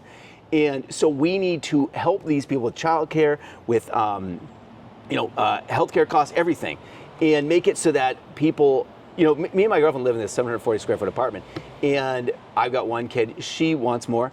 And if we had a 5-bedroom house, we would probably fill it. If we only had 3 kids, we'd probably get a couple foster kids. She grew up with foster kids. We would have more kids. And I hear this a lot. My siblings have said, hey, if I didn't have to worry about childcare, I probably would have had a 3rd kid. And it's just really depressing to me that that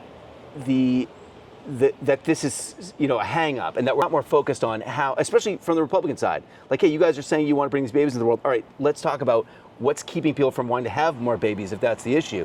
And I think the other side of the abortion issue that is not talked about a lot, and this is sort of tangential, I guess, is the fact that a lot of women are having trouble conceiving. That is a huge issue. Have you ever seen the movie Children of Men? Yeah. There's a lot of women going to IVF and having that not work. And that scares me as a society when that's happening. I don't think enough people are talking about it. And the fact that it's sort of like this faux pas for a woman to say, I used IVF to have my kid. And it shouldn't be. And we should be talking about why this is. And the fact that they frequently don't know why it is. I mean, one of the issues is, we've told people, oh, you can't have a kid when you're 18 or 19, like you're so irresponsible. But that's when you're the most fertile. If you say, hey, I'm going to wait till after I've gone through my career, got my career going, and suddenly you're 40, it's just much more difficult to have a kid.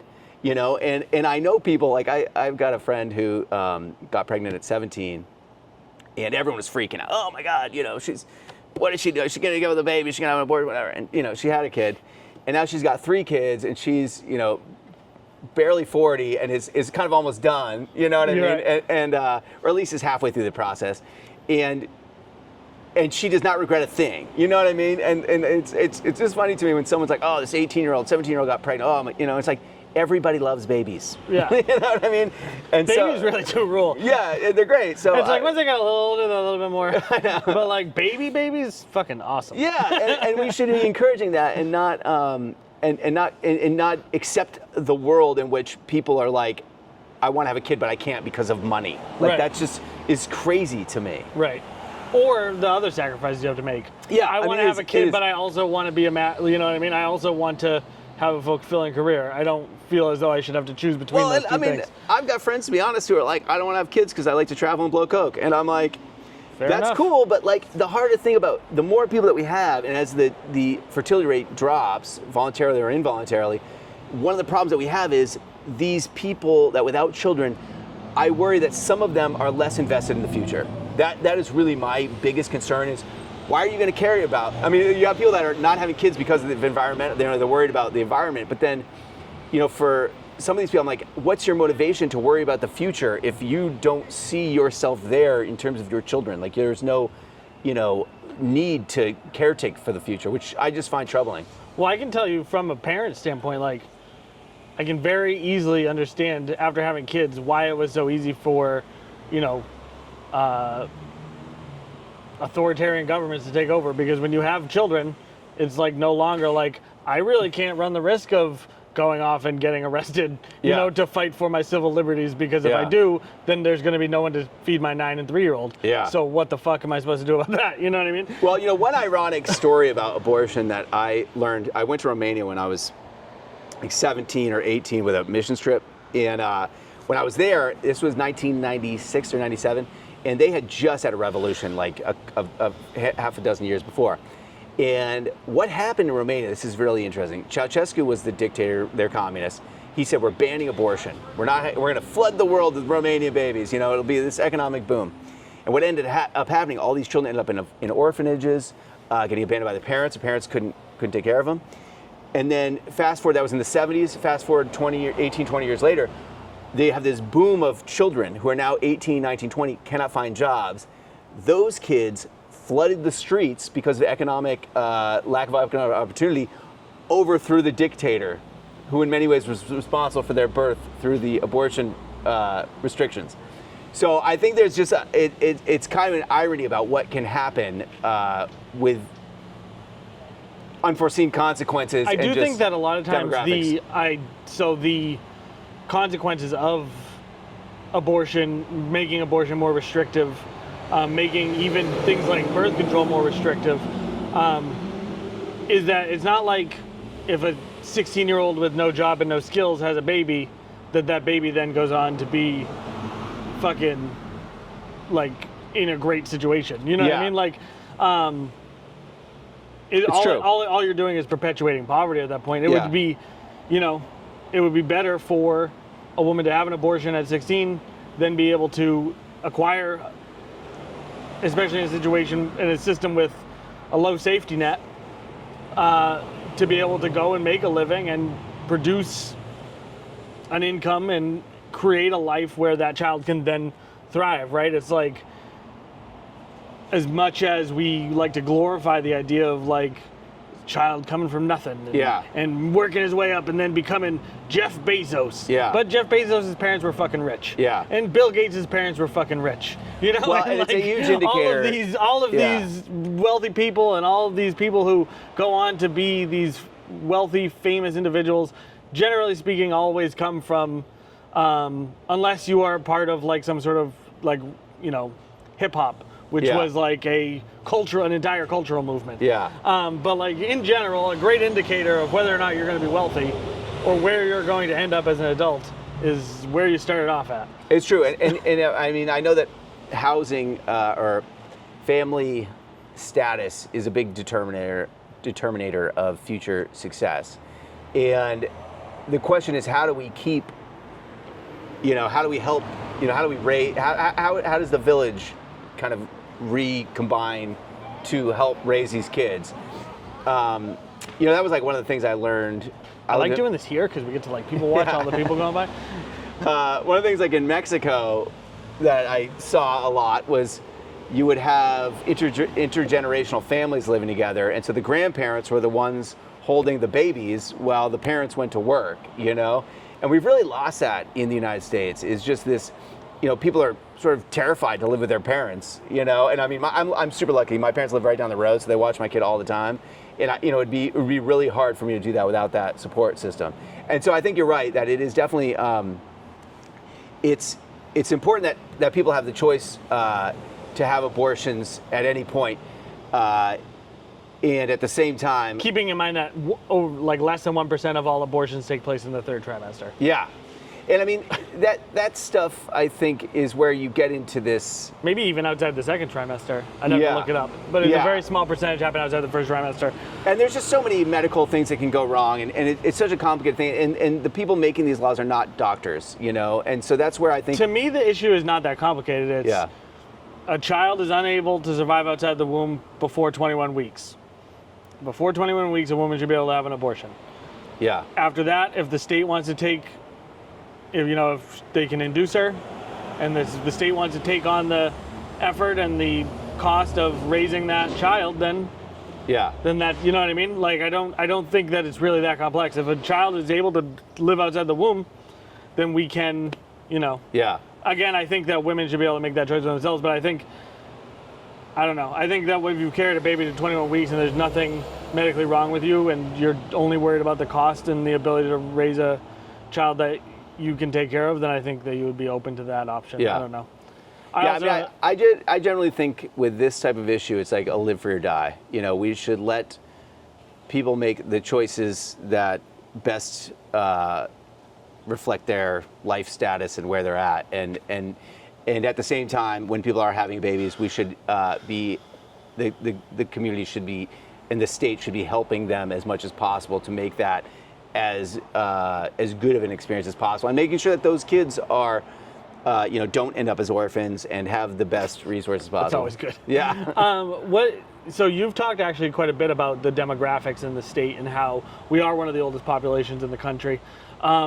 How would you get how would you get an influx of children? How would you keep the younger generations here? I mean, it really just comes down to housing. It's housing. It's just, we need more. Starting to sound like a broken record. I know, I am. And it's kind of funny because there's almost no issue in New Hampshire that doesn't boil down to we need more housing.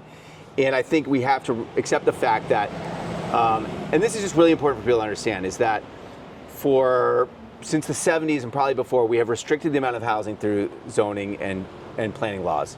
So we have not had a free market. And when you don't have a free market, you end up having to manipulate, because you're restricting the supply, you then have to say, all right, well, you need more Section 8 vouchers, and then because we don't have enough housing, we need to build more housing through the New Hampshire Housing Authority, more state subsidized housing.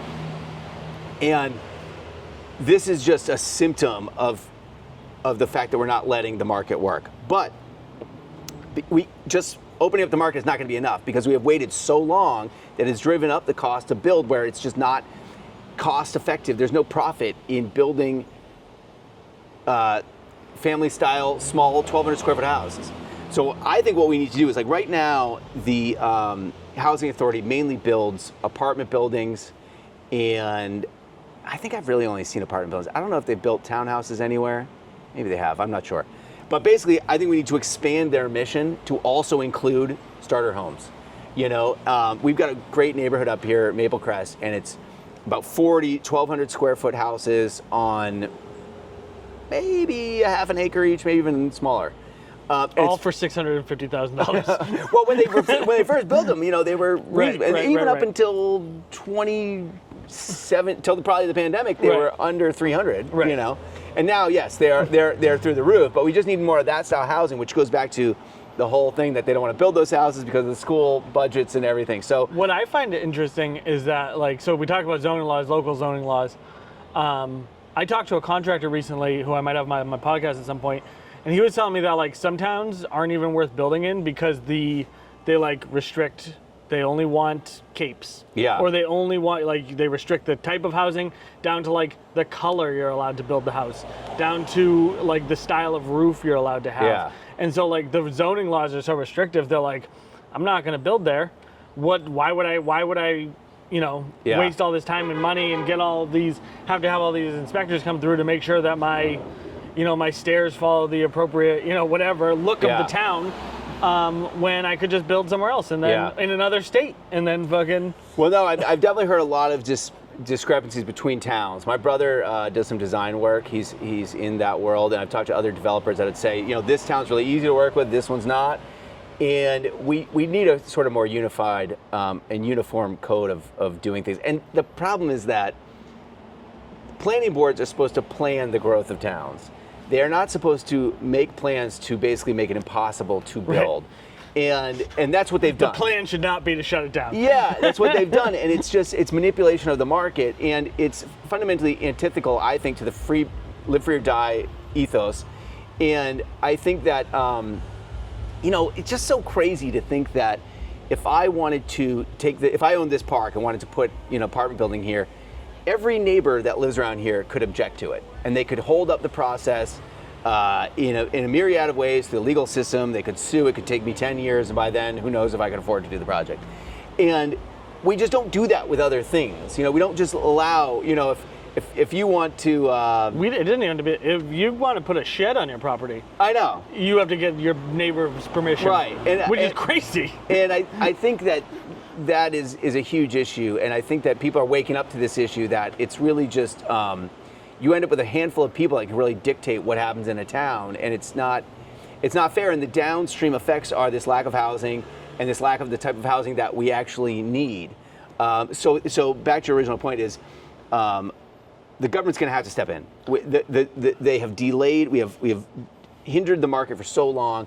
The government's going to have to put more money into the housing authority to build the type of housing that we need that's subsidized. I mean, another stupid thing, I can't remember what the number is, but if you take all the Section 8 that's coming into this state, it's millions and millions of dollars, right? That is then going to landlords. If we We're just probably owned by Blackstone. well, and a lot of those landlords, they set the rent at whatever Section 8 will pay. And this is something that I learned recently. This is really interesting, but Section 8 actually drives up rental costs. Because if Section 8 says, all right, we're willing to pay $1,700 for a one bedroom, and let's say this landlord is going to charge $15, he knows Section 8 is going to give him $17, so he'll raise it to $17. And now the people that aren't on Section 8 are paying $17 because that's the average instead of $15, you know? Right. And what we really need is to look at this whole system and go, what if we took some of this money and just built our own apartment building that does not require a profit going to the landlord, you know? And there's no, it would take us so many apartments before we're like really even making a dent in the market, that like the idea that we'd be competing with the private sector is so far off from where we're at right now. Right.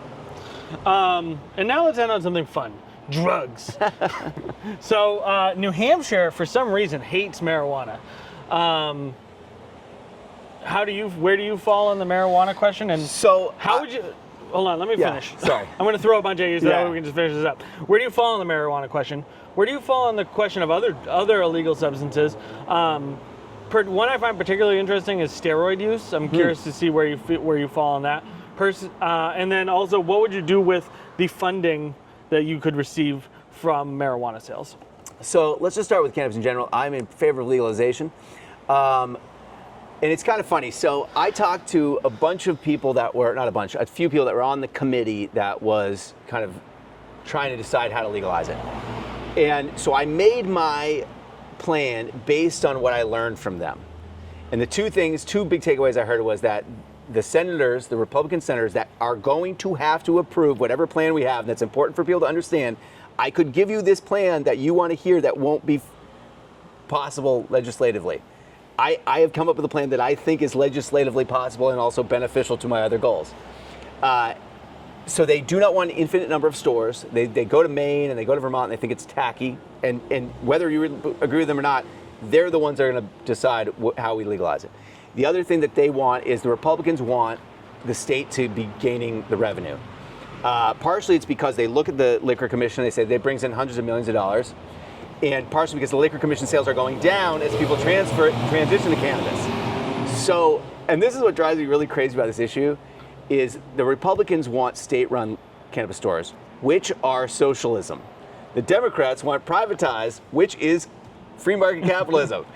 This is free market. Well, yeah, which is. It just drives me crazy because I'm like, hey, if the Republicans want more socialism, why don't we give it to them? Because if we do like liquor and we do cannabis, maybe we can do more housing, you know, under the same sort of, if we sell liquor, we sell cannabis, why can't we sell tiny homes? Right. But it's really funny because when I proposed this, and so my thought would be we would have, so it's a little bit more nuanced than that. There's a bunch of medicinal shops that are open right now. They're running as a nonprofit. I would allow them to maybe expand to double, to have, there's 7 locations, maybe each one of them gets another location, that's 14, and go for profit and be a normal cannabis store. So now we've solved the problem of limiting the number. At the same time, I would have state-run stores. 14 per the state? The whole state has got 14. Okay. And then at the same time. Right now the state has 7. Yes. Okay. I believe. And that's only legal for medicinal? Yeah, right now. Okay. And they're nonprofit, which makes it very hard for them to stay sustained. So let them go for profit.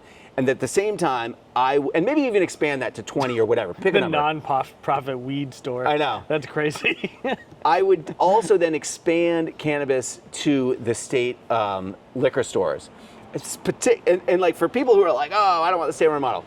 Even if it was only at the liquor stores that are on 93 North and 95 North, right, or the states coming in, and the reason for that is if we put our cannabis prices slightly lower than Massachusetts, slightly lower than Maine and Vermont, we can regain some of this money that's been outflowing over the last 5 or 6 years. And that money coming in, the great thing, I think, is that because it's still federally illegal, right, I don't think we could sell it statewide and just put it into the state's coffers. I think we'd have to have this separate nonprofit that would do it. And this is what I would love to see. This is, again, my ideal scenario, probably not what would get through. But it would be, you would have this Department of Cannabis and Housing, right?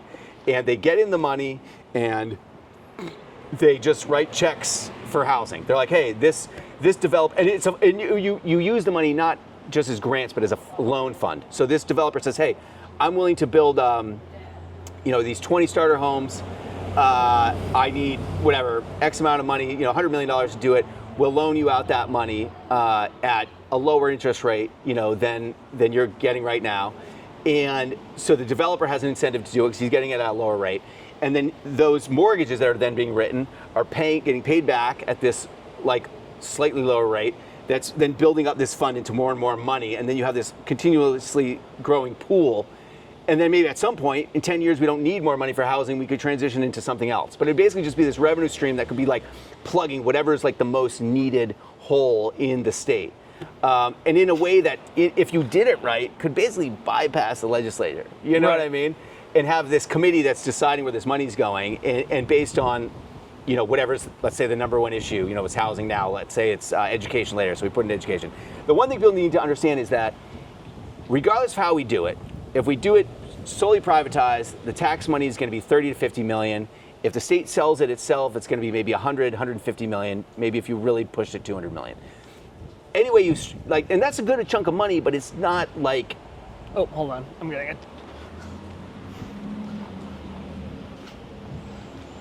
Oh, you got to move your car? I think so. Excuse me, do I need to move that? Okay. Just 1 second, John. Sorry, everybody. I had to move my car. I've been parked there for too long. All right. So John just ran in to talk to his kid real quick, and then we'll be back for the show. Okay. So I apologize for the interruption.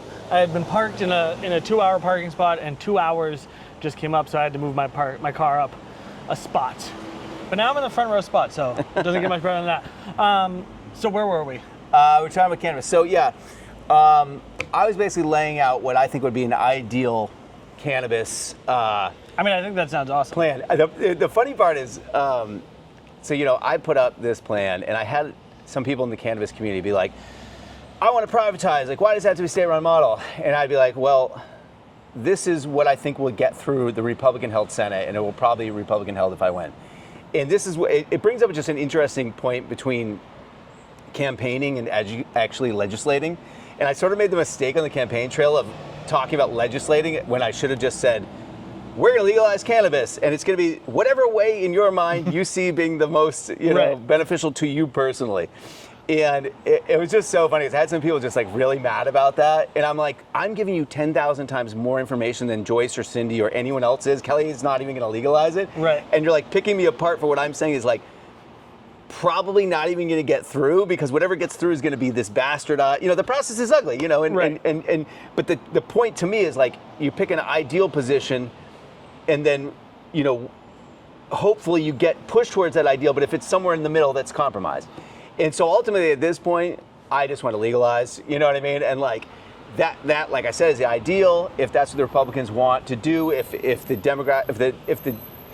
debate ends up differently and it's a different way, I'm not going to like veto a bill because it's, if it's 100% privatized, so be it. I at this point, I really like do not care. And I don't want to make it like a thing where it's like, I'm going to die on this hill. Like, right, let's just take the first step. Yeah, Any totally. step is better than no step. Totally. And 30 million or 50 million in tax revenue is better than zero. Right. And again, that money could also still be put in a fund and turned into housing. So. What do you think what about other drugs? I think we learned a valuable lesson Let in me tell you Oregon.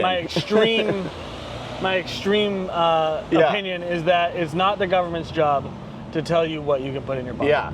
And that, in fact, by the government telling you that the things you're putting in your body are illegal, it now makes it impossible for you to seek help in not getting that and to stop using those things. Yeah.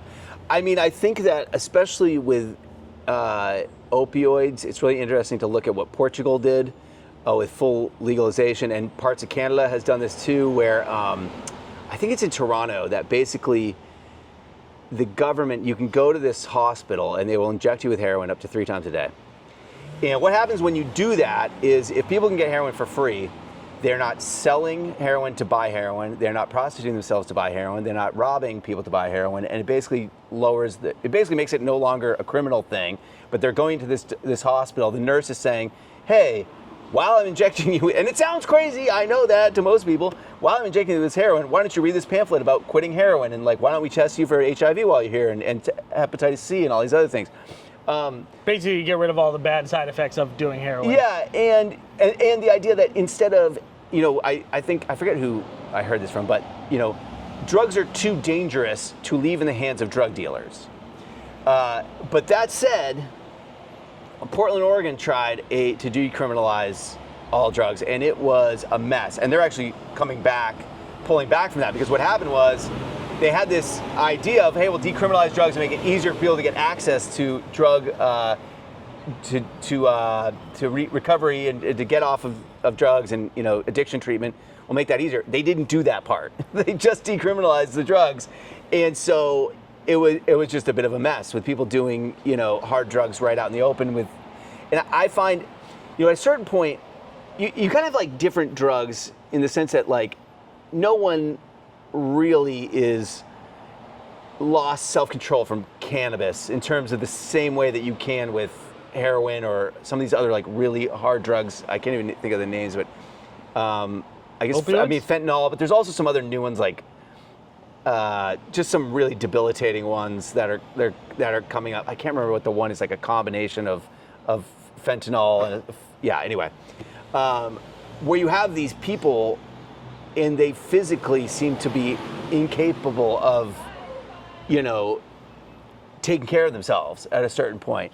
Well, that if you follow it back in New Hampshire, having survived the opioid crisis just barely, would be a great example to show that like OxyContin and overprescription of drugs from like pharmaceuticals. Everybody knew that these drugs were going to be a problem. Yeah. And they did it anyways because it wasn't about. It goes back to what we were talking about in the beginning of this podcast, because it wasn't about making sure people were getting better. It was about making sure that drug companies were making a profit.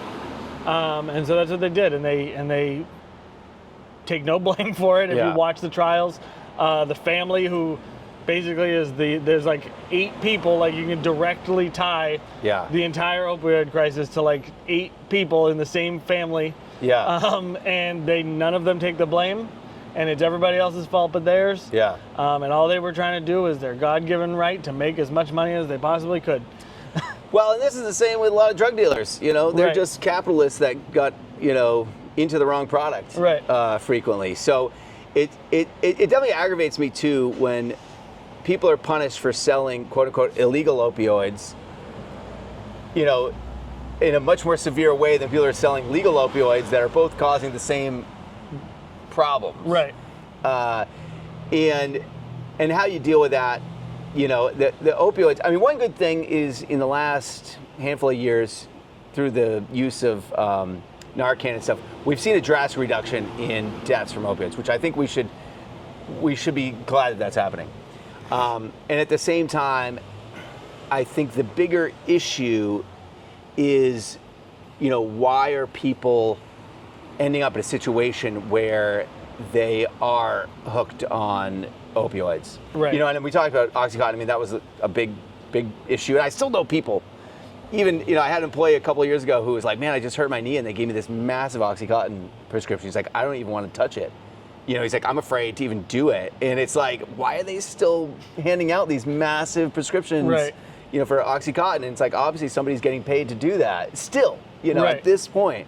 You know, and I mean, I'm sure there's a world for OxyContin and fentanyl in the medical world, a very small world, but it's just terrifying that these things are still out there Well, I think, to again, such an extent. like, so just thinking about what you said about Portland, I guess I didn't know about that, but my guess would be that you're still, like, it's like a pendulum, right? And so, like, the pendulum has come so far this way that to just let the pendulum go is obviously going to cut, like, that sounds like a system Yeah. built like it was set up to fail. Yeah. Right? Whereas I think if you know, there needs to be some sort of a transitional period between, like, everything is legal and you will go to jail forever if you fucking get caught with fentanyl. Yeah. And the opposite side of the spectrum, which is like, if you have this problem, you can go to a fucking facility and they will get you Yeah. high, and then they will, you know, make sure that you're not killing people for it, and then we can, like, figure out how to fucking do that. One thing that I always found But was, like with you know, sorry to interrupt Yeah, you, go. but the I think one thing that most people don't see is that, like, at the upper levels, rehab is a very for-profit business that makes New a Hampshire, fucking yes. shitload Yeah. of money. and it's totally corrupt And in when many it's ways. not making money, the Farnham Center, we see it shut down. Yeah. You know, I've heard a lot of not great things about the Farnham Center, but I've heard a lot of people who came out of that system that are still sober today and blame their sobriety on the things that happened there. So for better or worse, like, at least it was something, right? Yeah. It wasn't profitable though. Yeah. And so it got shut down. And yeah, I mean, this is you know, we could have a bigger conversation about profitability. Well, we're like 2 hours in, so you probably don't want to. But Yeah, I mean, I think one thing that I just found in the opioid discussion that was hard to sort of talk about, I guess, was that I have I have some friends who got into opioids, got hooked on opioids. I can tell you, I have a lot of friends that are dead from opioids. Yeah. So- yeah, I don't have as many close friends that are dead. A lot of people I went to high school with are dead. Yes, not people that I was like really, really close with. Just people that I was, you know, on You soccer knew. teams with Yeah. in classes. Luckily, none of my really good friends got, you know, ended up dead. But many of them are now working in rehab facilities because of years of drug abuse led them to become licensed drug and alcohol counselors, which is great. But just the kind of ironic part is that a lot of them got sober after a stint in jail. Right. You know, and it took them a week in jail to forced detox. And it's kind of funny because I had one employee who had been through this whole process, and we were talking about how the police were suddenly saying, you know, we can't arrest our way out of this problem. And she, having been a former heroin addict, was saying, well, to be honest, the arrest was the only thing that got me out of this problem. Right. And so, you know, I think sometimes the social justice side kind of butts heads with, like, just the reality that we don't have a good system to get people off of heroin addiction. Besides sending them to jail, which sucks. It's terrible. It's not where you want to do it. Right. And it can be very dangerous if they come out, tolerance is down. They can then high chance of overdose. Right. Not a good way to do it, but reality is like it was what worked for a good group of people. And so it's definitely like such a complex problem, and there is no solid solutions, I think, even yet, which is depressing. Right. You know what I mean? It's been 20 some odd years, all these people dead, and there still isn't like, we can't sit here and go, oh, here's how you get off heroin. Here's how you get off opiate. It's really hard. Right. It's like the hardest thing people do. And I think now about what I would do if my kid was addicted, or something like that, or one of my close relatives, and I don't know what I'd do. It's tough, and I wish I had a better a better solution. But I mean, I think one of the problems is the for-profit rehabilitation system. Well, we have it's like for-profit to get them hooked. Yeah. And then it's for-profit to keep them hooked, and then it's for-profit to come off of it. Well, and the fact that like if most of these places aren't paying great wages to their therapists or their, it's like, it's crazy. The amount of money that is in the recovery system is fucking insane. Well, and a lot of these people have just figured out ways to milk Medicaid and Medicaid. And then we have people like RFK saying that, there are some great rehab facilities out there for only $40,000 a month that you can go to. You don't have to go to one of the $1 million ones that he got off of. Yeah. You can go to some of these broke ones for $40K a month. Well, and then you had that guy who was running a bunch of facilities. I can't remember what his name is, but he had been accused of some really sketchy, sexual stuff. They always are. Yeah. They always are. I think the reality is, like, some people are assholes that became addicted to heroin, and they're still asshole, shitty people after they got off of it, you know, and they're still manipulating people, and they're just not, maybe directly doing heroin, but like, it's just one of those things where you just have assholes in society, and some of them are going to end up running for rehab facilities. Right. And so and when you do it for profit, it just, the motivation is completely, it's not to get people sober, it's to get as much money from the system as they can. Right. And then when you do a nonprofit, you have the opposite problem where it's like you only have people doing it from, like, for passion, but then you're also not getting all of the greatest minds in the world to think about it, right? It's like, and this is definitely, like, I think the almost duality of our capitalistic system, where we need nonprofits that function like for-profits, right? And that's just kind of, and vice versa. We need for-profit companies that will sometimes act like nonprofits in what their mission is, and that's really the kind of the struggle, I think, at the heart of capitalism is, really, our medical system should not be for-profit. Prison system should not be for-profit. Educational system should not be for-profit. Well, I think that's one of the problems with our government is a lot of times people expect our government to be run like a business, but it's not a business. It's not, and the financing is different. Everything is different. Like, there is no like system where you make a profit. Yeah. There shouldn't be a profit, Yeah. That doesn't mean people shouldn't get paid fairly, or people, you know what I mean? And so, like, but ultimately, like, Section 8, there are things there are benefits that we get from that. Yeah. But it's not like financial. Yeah. It's like that there's less people living on the street, or that there's like, those kids now have a better chance at graduating high school than they did before. So, like, I don't know. It's. I think this really comes back to a metrics problem where, what do we use to gauge society? It's like GDP. What's the GDP? And some other countries have moved on. Like, Bhutan's a really good example. It's a little tiny country in Asia that they established gross national happiness, which is how they gauge the development of their society. And I would love to see New Hampshire have something like that, where we had, through the UNH Survey Center or something, just this constant question on either a ballot or a survey where someone's saying, are you happy in New Hampshire? And if not, what's the number one problem? And if the government was guided not by how many jobs have we created or how many houses have we built, but how many people are seeing their happiness increase, we just need a new metric, because what we're doing now, I mean, GDP can go up. If Jeff Bezos comes into New Hampshire, the average GDP went up massively. Right. The average income went up massively, I mean. So it's just a distorted way of looking at things, and we need to really get to metrics that can help our lawmakers and policymakers implement strategies that will increase everybody's